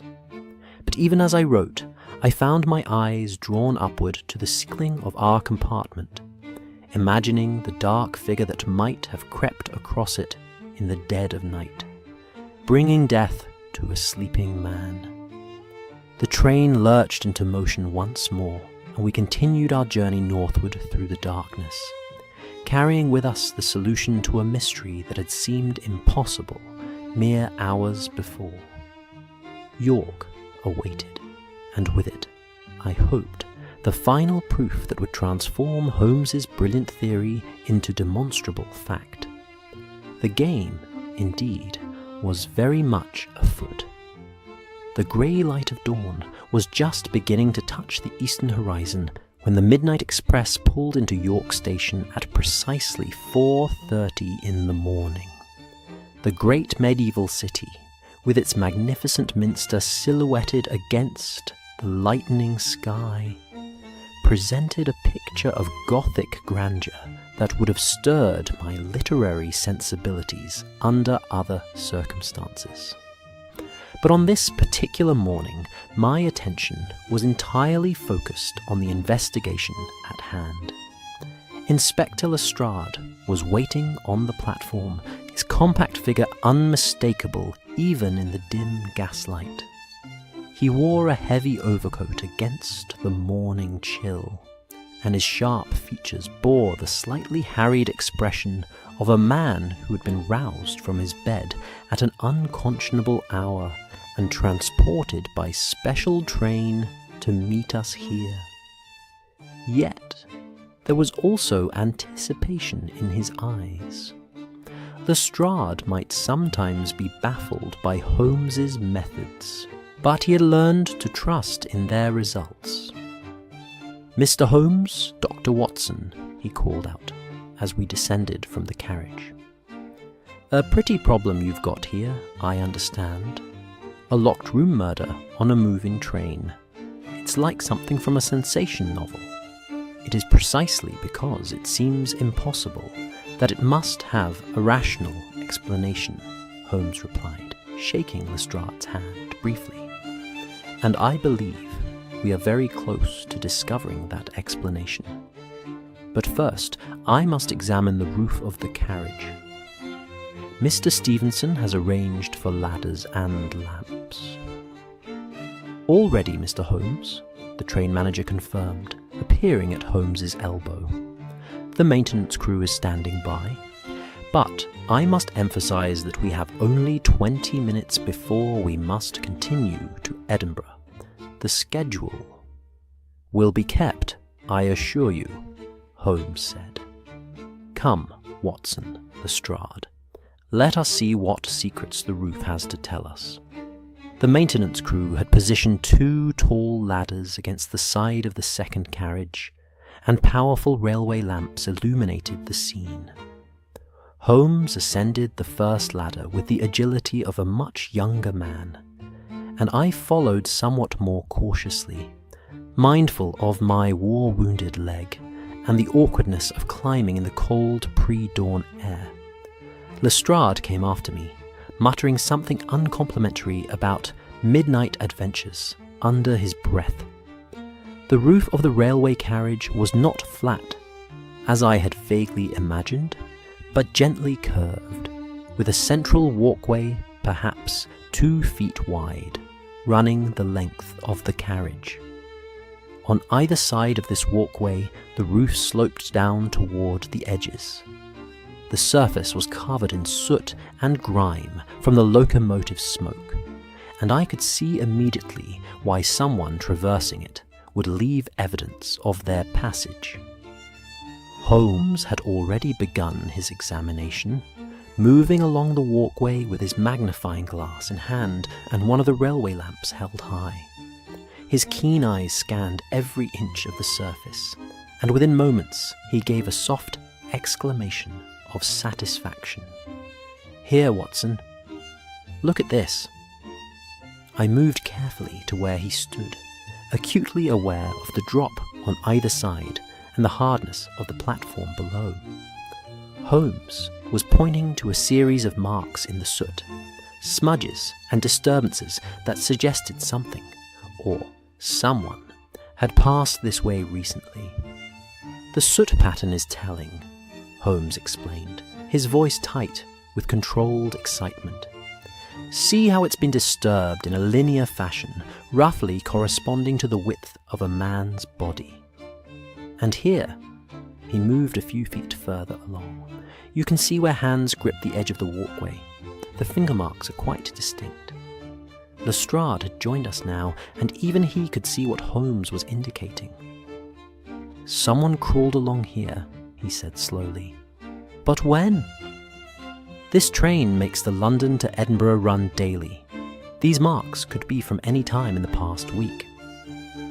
"Observe the edges of the disturbed areas," Holmes instructed. "The soot is recent. You can see how the residue has been compressed, but not yet dried or scattered by wind and weather. These marks were made last night. I am certain of it. And see here." He moved to a position that, if I calculated correctly, would be directly above Sir Reginald's compartment. The disturbance is greatest at this point. Someone spent considerable time here, working at something. He knelt down, heedless of the soot that would inevitably stain his trousers, and examined the roof surface with minute attention. His long fingers traced the outline of what I now saw was a small rectangular panel, perhaps 2 feet by 18 inches, set into the roof itself. "The ventilation access," Holmes breathed, "exactly as I hypothesized. Mr. Stevenson, can you explain the purpose of this panel?" The train manager had joined us on the roof, looking distinctly uncomfortable at the height and the precariousness of our position. "It's a maintenance access for the ventilation system, Mr. Holmes. Each sleeping compartment has one. They're normally sealed with screws to prevent tampering, but they can be opened for inspection or repair. And are they checked regularly? Every 6 months during scheduled maintenance. But they're quite secure. The screws are tightened firmly, and the panel sits in a groove that makes it difficult to remove even when unsecured." Holmes produced his magnifying glass once more and examined the edges of the panel with painstaking care. Interesting? Very interesting indeed. Watson, Lestrade, observe the screw heads. What do you notice? I leaned closer, as did Lestrade. The screws that held the panel in place showed fresh scratches around their heads, the unmistakable marks of a tool that had recently turned them. Someone removed these screws, Lestrade said. Recently, by the look of it. Within the last 24 hours, I should say, Holmes confirmed. And see here, tiny fragments of metal caught in the groove where the panel sits. Someone forced this open, removed the screws, lifted the panel, and beneath it. He gestured for Mr. Stevenson to help him, and together they carefully lifted the panel. Beneath it was a dark space, and when Holmes directed his lamp downward, I could see the decorative brass grille of the ventilation panel that we had examined from inside the compartment. The panel that could be pushed upward from below, but which, from this angle, could also be pulled upward from above. The method is now clear, Holmes announced, his voice carrying the satisfaction of vindicated theory. Our murderer climbed onto the roof of the train, most likely while it was in a tunnel where he could not be seen from outside. He moved to this position above Sir Reginald's compartment. Using tools he had brought for the purpose, he removed the screws securing this access panel. He then lifted the panel, reached down, and removed the interior ventilation grille. This would give him an opening, narrow but sufficient, through which he could reach into the compartment below. But the angle, I objected, trying to visualize the geometry. How could he strike accurately through such a small space? Consider the position of the bed, Watson. Sir Reginald was lying on his back, his head near the window, his feet toward the door. The ventilation panel is positioned almost directly above the center of the bed. Our murderer would have had to reach down approximately 4 feet. Uncomfortable, certainly, but not impossible for a man of average height with reasonably long arms. And remember, he was using a stiletto, a long, narrow blade designed for precisely this sort of precise thrusting attack. Holmes straightened, his eyes bright with the fierce joy of successful deduction. He struck downward through the opening, piercing Sir Reginald's chest as he slept.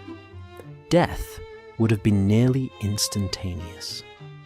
The murderer then withdrew the weapon, replaced the interior grille, which would fall back into position under its own weight, replaced this access panel, resecured the screws, and made his way back along the roof to whatever point he had used for access. But where did he get onto the roof? Lestrade asked, looking along the length of the carriage. And how did he get back down? An excellent question, Inspector. Let us continue our examination. Holmes moved along the roof toward the rear of the carriage, and we followed carefully. At the junction between the second and third carriages, our own carriage, there was a small platform where the 2 cars connected, and here the roof was lower, with a ladder-like arrangement of metal rungs that would allow someone to climb up or down. Here, Holmes said simply, this is where he accessed the roof. During the journey, when passengers are in their compartments and the corridors are empty, it would be relatively simple to open the exterior door between carriages, climb up using these rungs, and traverse the roof to the target location. But the risk, I protested, the wind, the speed, the danger of being thrown off, was considerable, yes, which tells us something important about our murderer. He's either very brave or very desperate, perhaps both. And he possesses a certain physical capability. He must be relatively young, fit, and possessed of excellent balance and nerve. Lestrade was taking notes in his official police notebook, his efficient manner taking over now that the theoretical discussion was giving way to practical police work. So we're looking for a man, probably aged between 25 and 45, physically fit, travelling alone in first class, with access to this carriage and a motive to kill Sir Reginald Thornbury. Precisely, Inspector. And there is one other crucial piece of evidence that will help us narrow the field considerably. Holmes moved back to the access panel above Sir Reginald's compartment and knelt beside it once more. Using his magnifying glass, he examined the soot-stained surface with minute attention, his body blocking my view of whatever he had discovered. "Ah," he murmured. "Yes, just as I suspected. Watson, bring your lamp closer, if you would." I did as he asked, and in the increased light, I saw what had captured his attention. A single dark fibre, perhaps 2 inches long, caught on the edge of the access panel, where the metal had been forced upward. A thread from the murderer's clothing, Holmes explained, carefully extracting it with a pair of tweezers he produced from his waistcoat pocket. He held it up to the light, examining it with the intensity of a jeweller assessing a diamond. Dark wool, good quality, consistent with a gentleman's suit. And see here, there is a distinctive pattern to the weave, a very subtle herringbone. This is not common cloth, Watson. This is the product of a quality tailor, probably Scottish, given the specific style of the weave. "Scottish?" Lestrade repeated. "But we're investigating an Englishman's murder." "Are we?" Holmes interrupted, his eyes suddenly sharp. "Sir Reginald's business. Dealings extended throughout Britain. Inspector." His recent contract dispute involved Scottish steel interests, and we have among our passengers at least 2 men travelling to Scotland on business, one of whom claimed to be a solicitor, but was remarkably vague about the details of his practice. "Mr. Morrison," I said, remembering Holmes's earlier suspicions. "Indeed. Mr. James Morrison, who occupies compartment 5, 2 doors from Sir Reginald's compartment, and directly adjacent to the carriage connection where our murderer would have accessed the roof. Mr. Morrison, who is travelling alone, who is physically capable of the acrobatic feat required, and who, I suspect, has considerably more connection to Sir Reginald Thornbury than a simple coincidental train journey would suggest." Holmes carefully placed the fibre in a small envelope and pocketed it. "Inspector Lestrade, I believe it is time we had a rather more pointed conversation with Mr. Morrison. But first, let us examine his compartment, specifically his wardrobe. If he was on this roof last night, his clothing will show evidence of it. Soot is remarkably difficult to remove completely, and the knees and elbows of his suit will be stained. We descended from the roof with considerably more urgency than we had ascended it. Mr. Stevenson checked his pocket watch and announced that we had 7 minutes before departure. Holmes, however, was already striding back toward the train with the focused intensity of a hunting dog that has caught the scent of its quarry. "Mr. Stevenson, I shall need you to open Mr. Morrison's compartment," Holmes said as we reboarded. "Dr. Watson, you will accompany us as witness. Inspector Lestrade, I suggest you position yourself near the exits in case our suspect decides to make a run for it." "Now hold on, Mr. Holmes," Lestrade protested. "We can't just go breaking into a man's private compartment without..." "Without what, Inspector?" without evidence? I have just shown you evidence that someone traversed the roof of this train and removed the access panel above the murder scene. I have recovered a fibre consistent with a gentleman's suit, and I am about to demonstrate that Mr. Morrison's clothing will show corresponding evidence of his nocturnal activities. If I am wrong, I shall apologise profusely. If I am right, you will have your murderer. Now, shall we proceed, or shall we allow him to reach Edinburgh and disappear into the Scottish countryside? Lestrade's jaw tightened, but he nodded. Very well. But this had better be solid, Holmes, or we'll both be answering uncomfortable questions from our superiors. We made our way to compartment 5, where Mr. Stevenson knocked firmly on the door. There was a moment of silence. Then a voice called out. Yes. Who is it? Mr. Morrison, this is Mr. Stevenson, the train manager. I need to speak with you urgently regarding a railway matter. Would you be so kind as to open your door? Another pause, longer this time. I could almost feel the calculation happening on the other side of that door, the weighing of options, the assessment of risk. Finally, we heard the sound of the bolt being drawn back, and the door opened a few inches. James Morrison stood in the gap, still in his nightshirt, his dark hair dishevelled from sleep. But his eyes were alert, wary, the eyes of a man who knows something is wrong. Mr. Stevenson, what's the meaning of this disturbance at such an hour? I'm afraid I must ask you to admit us, Mr. Morrison, Holmes said, stepping forward so that Morrison could see him clearly. My name is Sherlock Holmes, and I am investigating the murder of Sir Reginald Thornbury. I have reason to believe you can assist us with our inquiries. Morrison's face, already pale in the dim light of the corridor, went a shade paler, but his voice remained steady. I've already spoken to you, Mr. Holmes.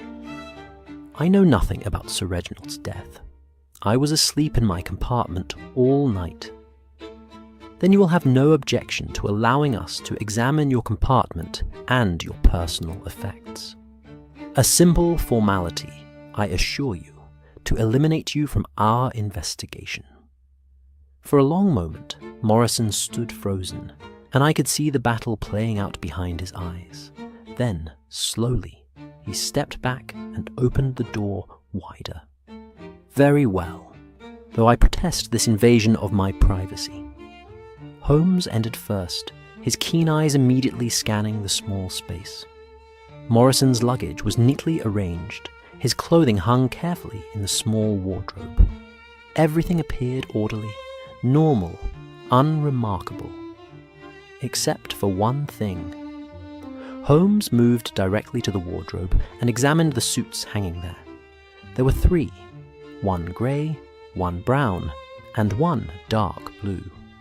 Holmes focused his attention on the blue suit, removing it from the hanger and examining it closely in the light from the compartment lamp.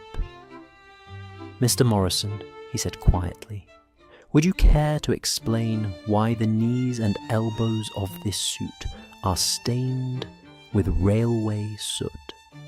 Fresh soot, I might add, that has not yet been brushed or cleaned away. Morrison's face went from pale to ashen. His mouth opened, but no words came out. And furthermore, Holmes continued, producing the envelope containing the fibre, would you care to explain how a thread from this very suit came to be caught on the roof access panel directly above Sir Reginald Thornbury's compartment? The silence that followed was broken only by the sound of the railway whistle, the final warning before departure. Morrison stood motionless, and I could see his mind working frantically, searching for explanation, for escape, for any way out of the trap that had closed around him. I think, Mr. Morrison, Inspector Lestrade said, stepping forward with his handcuffs ready, that you had better come with me. James Morrison. I am arresting you on suspicion of the murder of Sir Reginald Thornbury. You are not obliged to say anything, but anything you do say may be used in evidence against you. And as the train gave its final lurch and began to pull out of York Station, heading north toward Edinburgh with its cargo of passengers, secrets, and one very successful detective, I found myself thinking that Holmes had been right, as he so often was.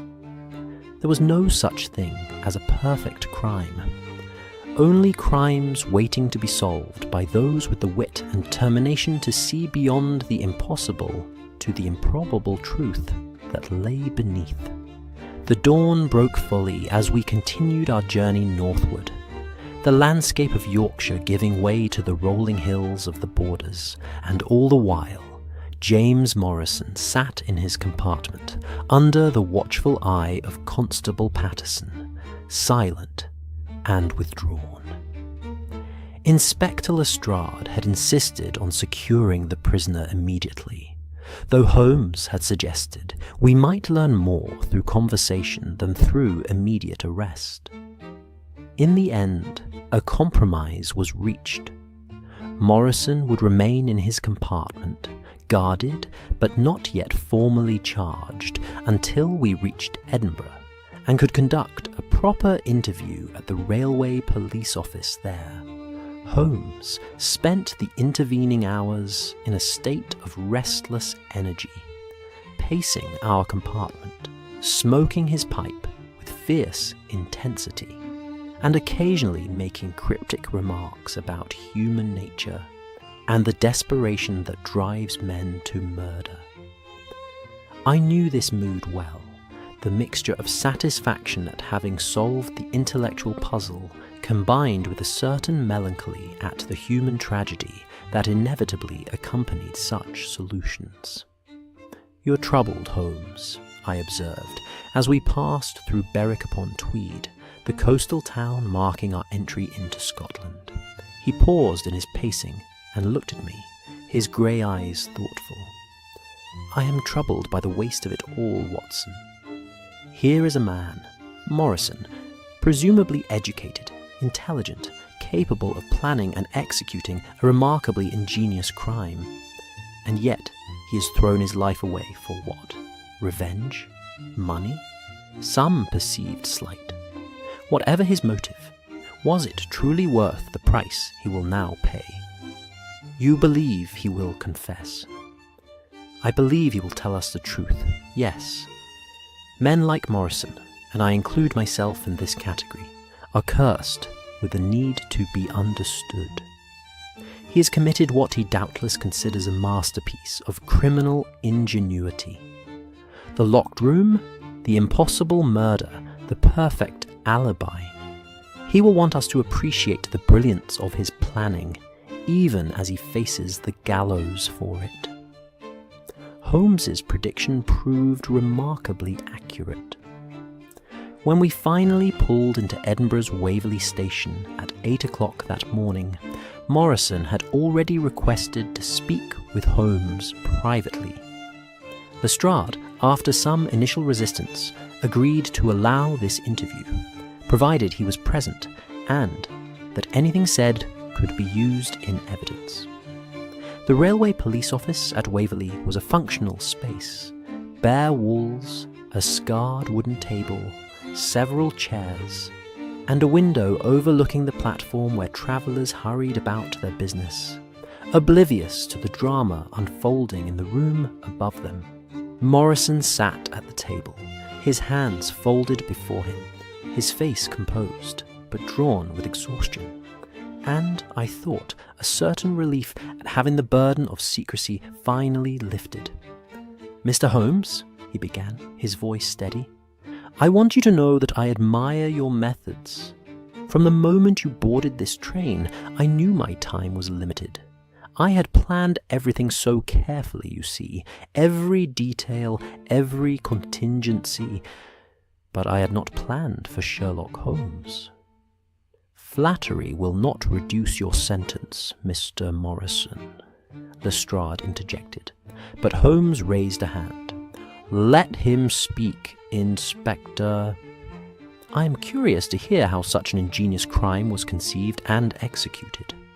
Mr. Morrison, perhaps you would begin by telling us your true relationship with Sir Reginald Thornbury. For I assume you are not, in fact, a solicitor travelling on legal business. A thin smile crossed Morrison's face. You assume correctly. My name is indeed James Morrison, but I am not a solicitor. I am, or rather I was, an engineer employed by the Caledonian Steelworks in Glasgow. Sir Reginald Thornbury destroyed that company, Mr. Holmes, and with it, my career, my reputation, and my future. The contract dispute, I said, understanding beginning to dawn. Not merely a contract dispute, Dr. Watson. A calculated campaign of industrial sabotage disguised as legitimate business competition. Sir Reginald wanted the Highland Railway contract, and he was willing to use any means necessary to obtain it. He bribed officials, spread false rumours about the quality of our steel, and finally, when those measures proved insufficient, he arranged for several of our shipments to be deliberately contaminated with inferior materials.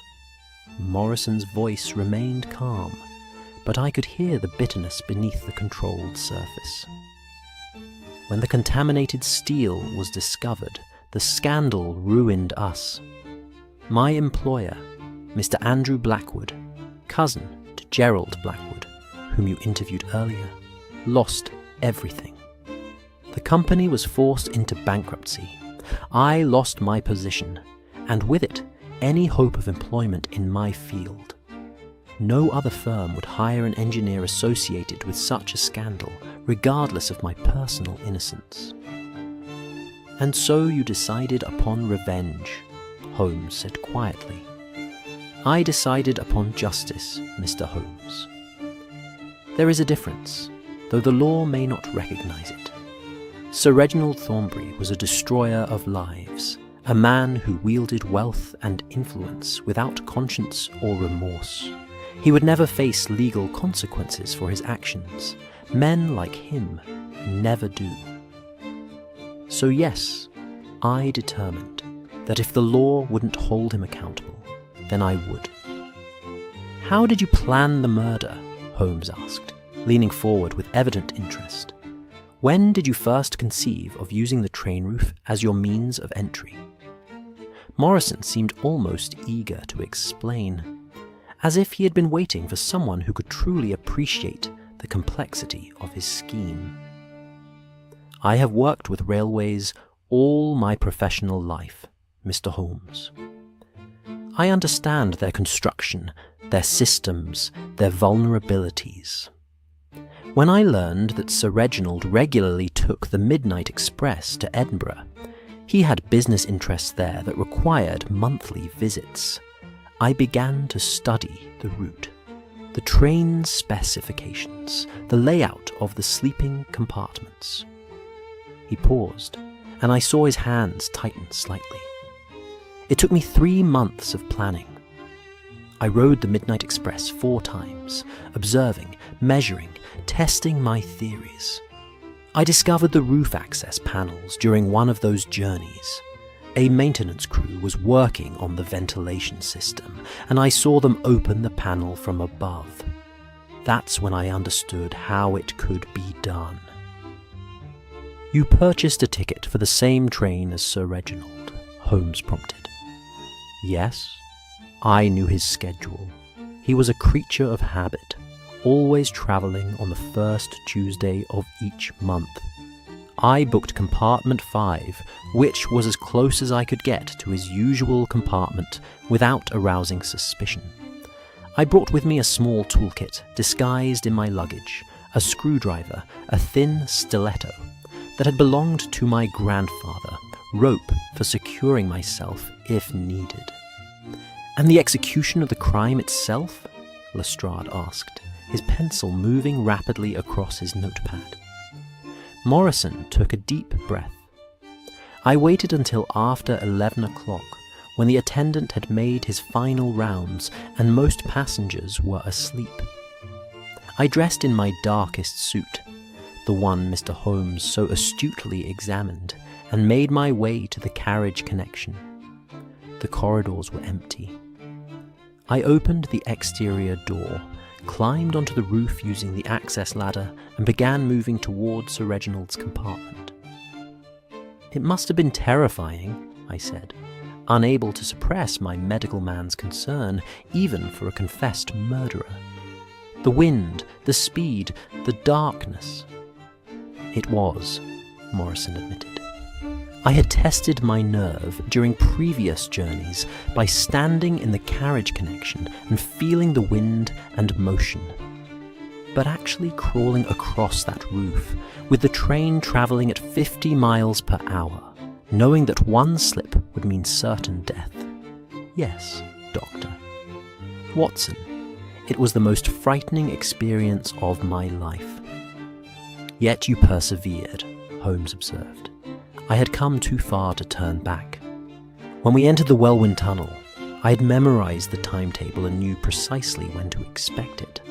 I used the darkness and the cover of the amplified noise to remove the screws from the access panel. The work was awkward, lying flat on my stomach, but I had practiced the motions countless times in my lodgings.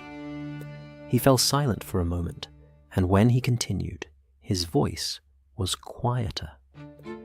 Once the panel was removed, I could see down into the compartment. Sir Reginald was asleep, exactly as I had hoped. I reached down, pushed up the interior ventilation grill. It moved easily, just as I had observed during my test journeys. And then I struck. One thrust, quick and precise, aimed at the heart based on my knowledge of anatomy. I am not a medical man, Dr. Watson, but I had studied enough to know where to strike for immediate fatality. I felt a chill at the clinical nature of his description. This was not a crime of passion, not a moment of rage or temporary insanity. This was calculated murder, planned and executed with the precision of an engineering project. "He died almost instantly," Morrison continued.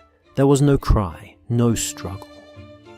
I withdrew the weapon, replaced the ventilation grill, secured the access panel, and made my way back across the roof. The entire process took, perhaps, 10 minutes. By the time we emerged from the tunnel, I was back in the carriage connection, descending the ladder, returning to my compartment. I cleaned the weapon as best I could, wrapped it in cloth, and disposed of it through the window once we were travelling through open countryside. "And the soot on your clothing?" Holmes asked. I had planned to clean it thoroughly before morning, but I underestimated how exhausted I would be. The physical and emotional strain of what I had done. He paused, swallowing hard. I fell asleep in my chair, still wearing the suit. When I woke, it was nearly 7 o'clock, and I realized I had no time to clean it properly before the body would be discovered. I brushed away what I could, but clearly not enough to escape your notice, Mr. Holmes. Holmes nodded slowly. "You made several errors, Mr. Morrison, though your basic plan was sound. The fibre caught on the access panel was your first mistake, a tiny oversight, but ultimately fatal to your scheme. Your second was underestimating the ability of trained investigators to think beyond conventional limitations. You assumed that because you had created an apparently locked room, the police would exhaust themselves trying to explain entry through conventional means. The door, the window. You did not anticipate that someone might look upward, might consider the roof as an access point. No, Morrison agreed. I did not anticipate Sherlock Holmes. That was, perhaps, my greatest error. Why Edinburgh? I asked suddenly. If your grievance was with Sir Reginald, why wait until he was travelling to Scotland?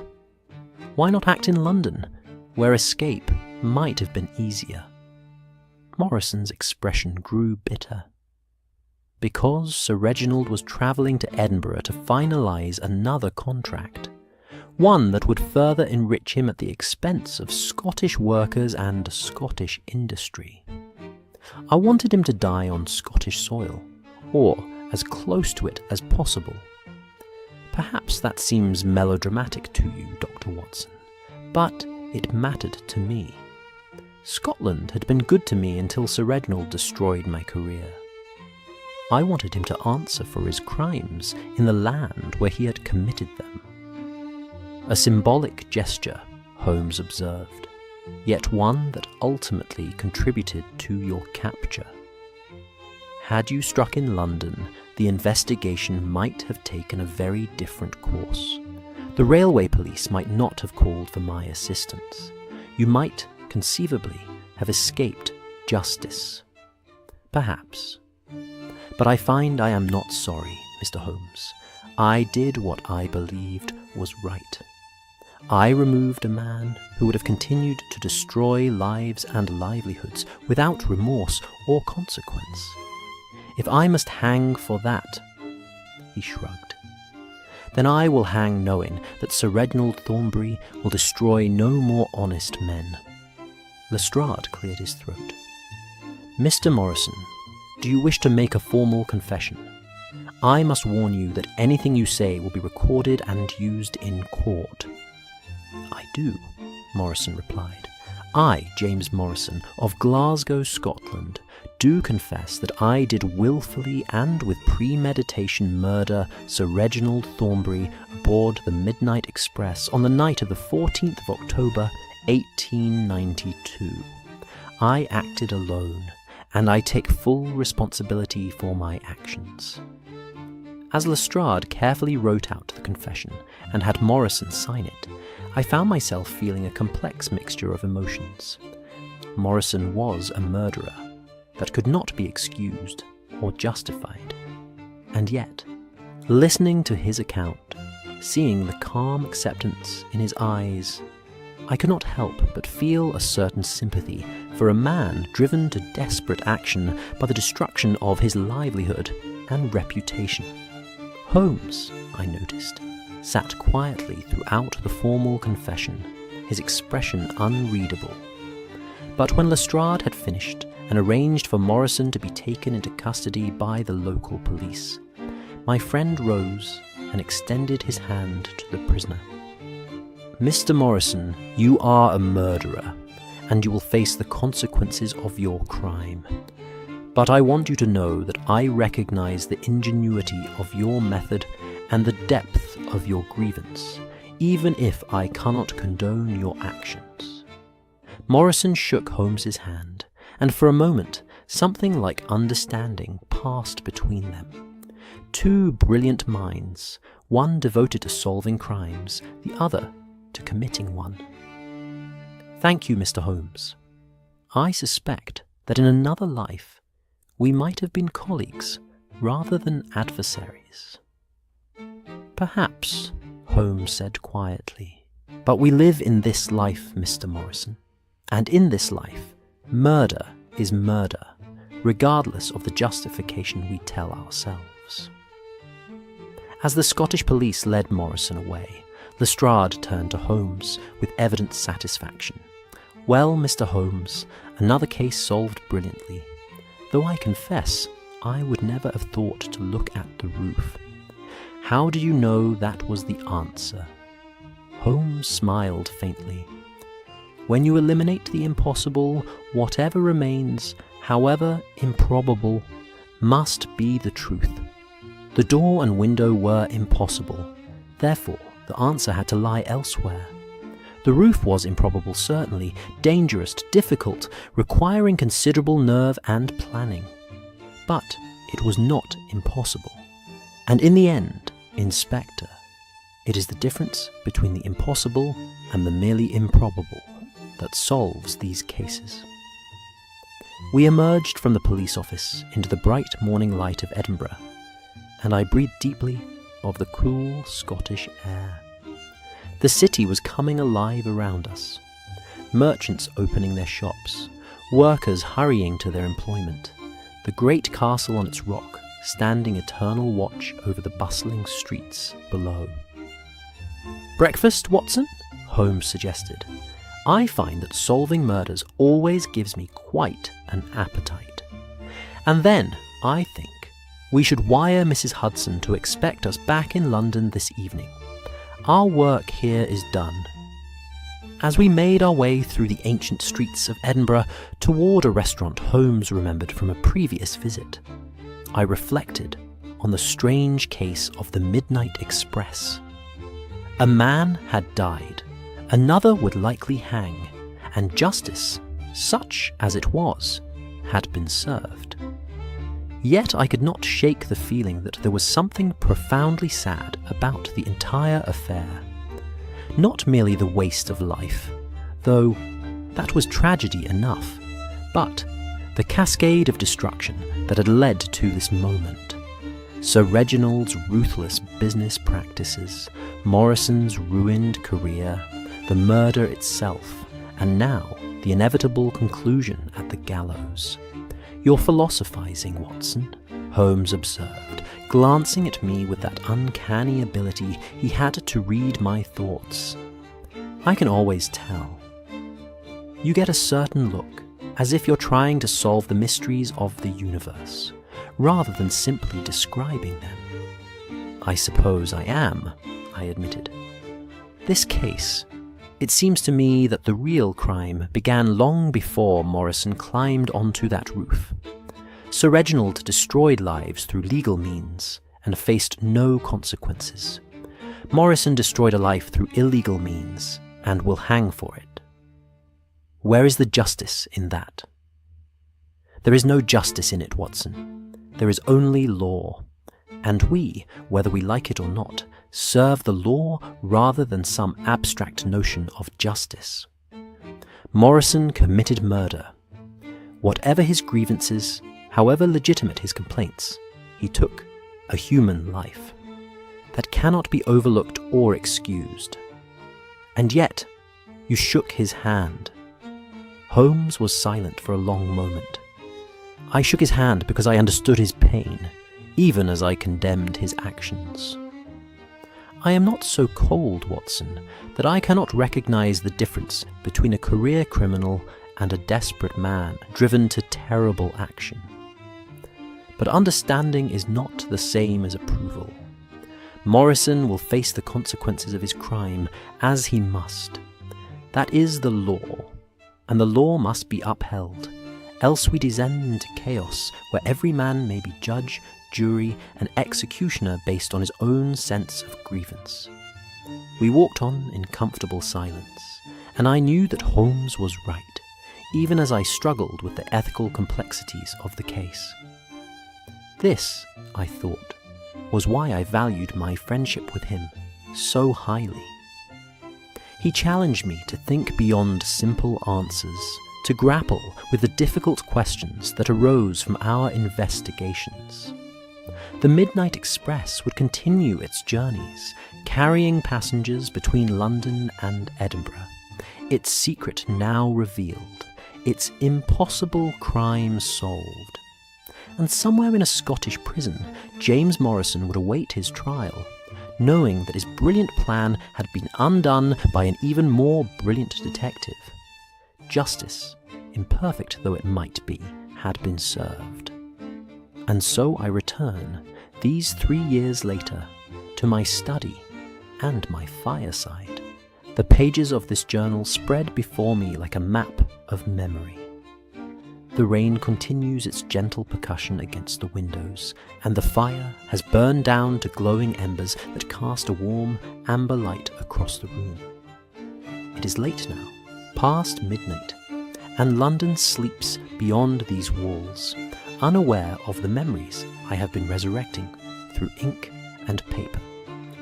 The case of the Midnight Express, as I have come to think of it, was concluded with Morrison's trial some 3 months after that October morning in Edinburgh.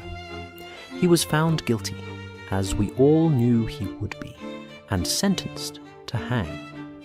Yet, even at the trial, there was something in the public response that troubled me, a sense that while the jury condemned the deed, they could not entirely condemn the man. Morrison's revelations about Sir Reginald's business practices had sparked investigations that revealed a pattern of corruption and ruthlessness that shocked even the most cynical observers of industrial affairs. Several members of Parliament called for reforms to prevent such predatory practices. Sir Reginald's reputation, already tarnished by his death, was further blackened by the evidence that emerged, and Morrison, awaiting execution, received numerous letters of support from workers who'd been ruined by Sir Reginald's machinations. Men who saw in Morrison not a villain, but a reluctant avenger. Holmes followed the trial proceedings with great interest, though he did not attend in person. He had given his evidence in written form, a detailed account of his investigation and the physical evidence that had led to Morrison's apprehension. Inspector Lestrade received commendations from his superiors for his role in solving such a complex case, though he was generous enough to acknowledge publicly that the solution had been primarily Holmes's work. The sentence, however, was never carried out.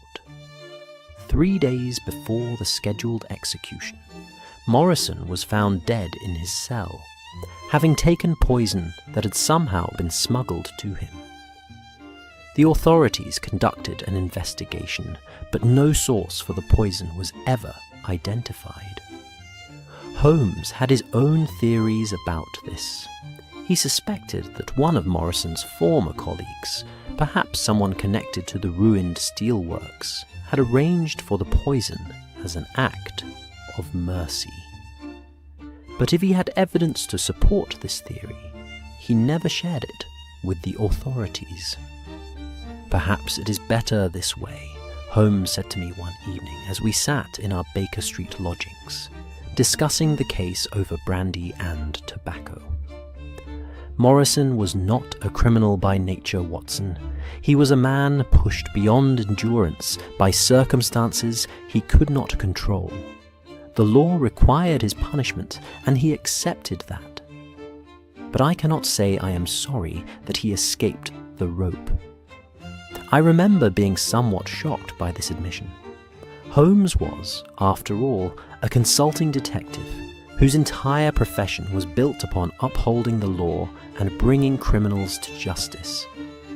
Yet, here he was, expressing something close to relief that a convicted murderer had escaped the full measure of his sentence. "You surprise me, Holmes," I said. "I have never known you to be soft on criminals." "I am not soft on criminals, Watson. But I am, perhaps, growing more aware of the complexities that drive human behaviour. Morrison committed murder. That is indisputable. But he did so in response to a greater crime that the law could not or would not address. Does that excuse his actions? Number. But it does, perhaps, help us understand them. And understanding, I am beginning to believe, is as important as judgment. It was one of the few times I heard Holmes speak so philosophically about his work, and I treasured the moment even as I struggled to reconcile his words with the stern detective I had known for so many years. Perhaps we were both growing older, both becoming more aware of the grey areas that exist between the clear blacks and whites of legal innocence and guilt. The railway company, I should add, made significant changes following the incident. The roof access panels were modified to make them impossible to open without special tools, and additional security measures were implemented for the sleeping compartments.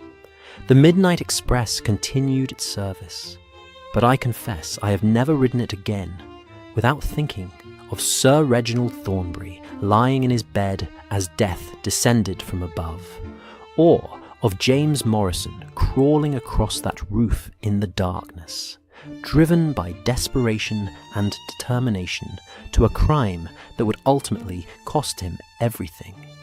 As I sit here now, recording these memories, I find myself reflecting not merely on the mechanics of the crime or the brilliance of Holmes's deduction, but on the larger questions the case raised, questions about justice and law, about the responsibilities of the powerful toward the powerless, about the breaking points of human endurance. Sir Reginald Thornbury was, by all accounts, a legal criminal, a man who destroyed lives and livelihoods through methods that, while morally reprehensible, remained within the bounds of the law. He faced no consequences for his actions, because the law, as it was written, protected his right to conduct business however he saw fit, regardless of the human cost. James Morrison, on the other hand, took the law into his own hands and became an illegal criminal, one who faced the full weight of judicial punishment. Which was the greater crime? The question haunts me still, though I know Holmes would say I am overcomplicating matters. The law exists to prevent chaos, he told me once. Without it, every man becomes his own judge, and society dissolves into violence and vengeance. Morrison's grievance may have been legitimate, but his response was not. That is the difference between civilization and barbarism. And yet, I wonder, if the law protects those who commit legal crimes and punishes those who seek to stop them through illegal means, is the law truly just? Or is it merely a mechanism that perpetuates the power of those who already possess it? These are questions beyond my capacity to answer, I fear. I am a doctor and a chronicler, not a philosopher or a reformer, but I cannot help but ask them, particularly when I remember Morrison's calm acceptance of his fate, his belief that he had done the right thing even knowing the price he would pay. Holmes and I never discussed the case in great detail after that evening conversation. It seemed to trouble him in ways that other cases did not, and I respected his wish to let the matter rest. We moved on to other investigations, other mysteries, other challenges that required his unique genius and my steadfast companionship. Yet, I know the case affected him, changed him in subtle ways I am still attempting to understand. He became, perhaps, more thoughtful about the cases he chose to pursue, more willing to consider the human motivations behind criminal acts, even as he worked to solve and prevent those acts. And on several occasions, I observed him quietly, arranging for assistance to reach individuals who had been victims of legal but immoral practices, financial support, letters of introduction, connections that might help them rebuild shattered lives. He never admitted to these acts of charity, and he would have been mortified if I had acknowledged them openly. But I knew, as I have always known, that beneath his austere exterior and his professed devotion to pure logic, Sherlock Holmes possessed a compassionate heart that was moved by human suffering, even when he pretended otherwise. The case of the Midnight Express taught me something important about my friend, something I had perhaps always known, but had never fully articulated. Holmes was not merely a thinking machine, not merely a detective who solved puzzles for the intellectual satisfaction they provided. He was a man deeply engaged with questions of justice and morality, a man who struggled, as we all do, with the imperfect nature of the systems we create to govern human behavior. and it taught me something about myself as well. I had always thought of my role in our partnership as relatively simple. I was the faithful recorder, the loyal companion, the medical man who provided practical support and occasional insight. But this case made me realize that I was also a moral witness, someone who could see and articulate the ethical dimensions of our investigations in ways that Holmes, for all his brilliance, sometimes struggled to express. We needed each other, Holmes and I, not merely for our complementary skills, but for our different perspectives on the human condition. He brought clarity, logic, and precision to our investigations. I brought empathy, context, and an understanding of the emotional complexities that motivated human behavior. Together, we formed a whole greater than the sum of our individual parts. As the years have passed since that October morning in 1892, I have continued to accompany Holmes on his cases, to record his triumphs and occasionally his failures, to stand beside him in moments of danger and in moments of quiet satisfaction. Yet the case of the Midnight Express remains one that I return to in my thoughts more often than most others, for it encapsulates so much of what I have learned about detective work, about justice, about friendship, and about the complicated, contradictory nature of human beings. I think often of Inspector Lestrade, who joined us at York and contributed his own professional competence to the investigation. Lestrade has never been the brilliant deductive genius that Holmes is. Few men are, but he represents something equally important: the steady, methodical application of police procedure and the rule of law. Without men like Lestrade, society would indeed descend into the chaos that Holmes warned against. And yet, without men like Holmes, who can see beyond the obvious and question the assumptions that others take for granted, many crimes would remain forever unsolved, and many injustices would go forever unaddressed. The partnership between Holmes and Lestrade, often contentious and sometimes comic, is in its way as important as the partnership between Holmes and myself. It represents the necessary collaboration between brilliant inspiration and practical execution, between revolutionary thinking and institutional stability. Each needs the other, even when neither fully appreciates that need. And what of the railway itself, that marvel of Victorian engineering and ambition? The Midnight Express continues to thunder through the night, carrying passengers between London and Edinburgh, a symbol of progress and modernity.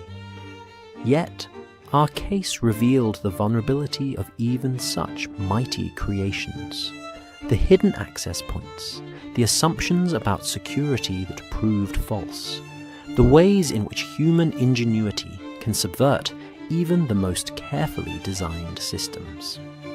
There is a lesson there, I think, about the limits of technology and the importance of understanding not merely how systems work, but how they can be exploited. Morrison was an engineer, a man who understood railway construction intimately. That knowledge became a weapon in his hands, allowing him to commit what seemed an impossible crime. How many other systems in our modern world contain similar vulnerabilities, waiting to be discovered by those with both the knowledge and the motivation to exploit them? It is a sobering thought, one that speaks to the need for constant vigilance and adaptation. We cannot simply build our systems and assume they are impregnable. We must think like criminals, as Holmes so often does, anticipating not merely how things should work, but how they might be subverted. This perhaps, is one of Holmes's greatest gifts to society. Not merely solving individual crimes, but revealing the weaknesses in our collective defences, forcing us to think more carefully about security, about vulnerability, about the gap between theoretical safety and practical reality. The fire has nearly died now, reduced to a few glowing coals that provide more memory of warmth than actual heat. I should retire for the evening. My practice requires my attention tomorrow morning, and I am no longer the young man who could function on a few hours of sleep. Yet, I am reluctant to close this journal, to bring to an end this evening of reflection and remembrance. There is something deeply satisfying about recording these cases, about preserving not merely the facts of what occurred, but the human dimensions of the stories. Future readers, if indeed these journals ever see publication beyond the few stories I have managed to place with editors, will, I hope, understand that detective work is not merely about puzzles and solutions. It is about people, about the choices they make and the consequences they face, about the intersection of individual lives with the larger forces of law, society, and morality. Holmes would likely dismiss such philosophical musings as sentimental nonsense. "Stick to the facts, Watson," I can hear him saying. "The reading public wants to know how the crime was committed and how it was solved. They care nothing for your meditations on justice and human nature." And yet, I believe he would be wrong. I believe that what makes our cases compelling is not merely the intellectual satisfaction of watching Holmes deduce solutions from seemingly insufficient evidence, but the human drama that underlies each investigation. We are not merely solving puzzles. We are bearing witness to the full range of human experience, from the heights of nobility to the depths of depravity, and everything in between. The case of the Midnight Express exemplifies this perfectly. Yes, it was a brilliant locked room mystery, solved through careful observation and logical deduction. But it was also a story about industrial cruelty, about desperation, about a man pushed beyond endurance who made a terrible choice. It was about the limits of law and the complexity of justice. It was about friendship. Holmes and I working together, Lestrade contributing his own expertise, and about the bonds that form between people who share difficult experiences. These are the elements that transform a mere puzzle into a story. Worth telling, worth recording, worth preserving for future generations. And these are the reasons I continue to chronicle Holmes's cases, even when my medical practice demands my time, even when Holmes himself shows little interest in publication, even when editors reject my submissions or request changes that would make the stories more sensational and less truthful.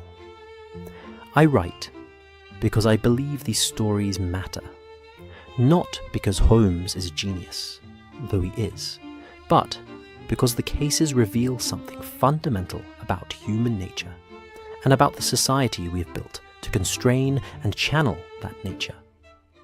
Each investigation is a window into Victorian England, with all its wonders and all its flaws, all its progress and all its persistent injustices.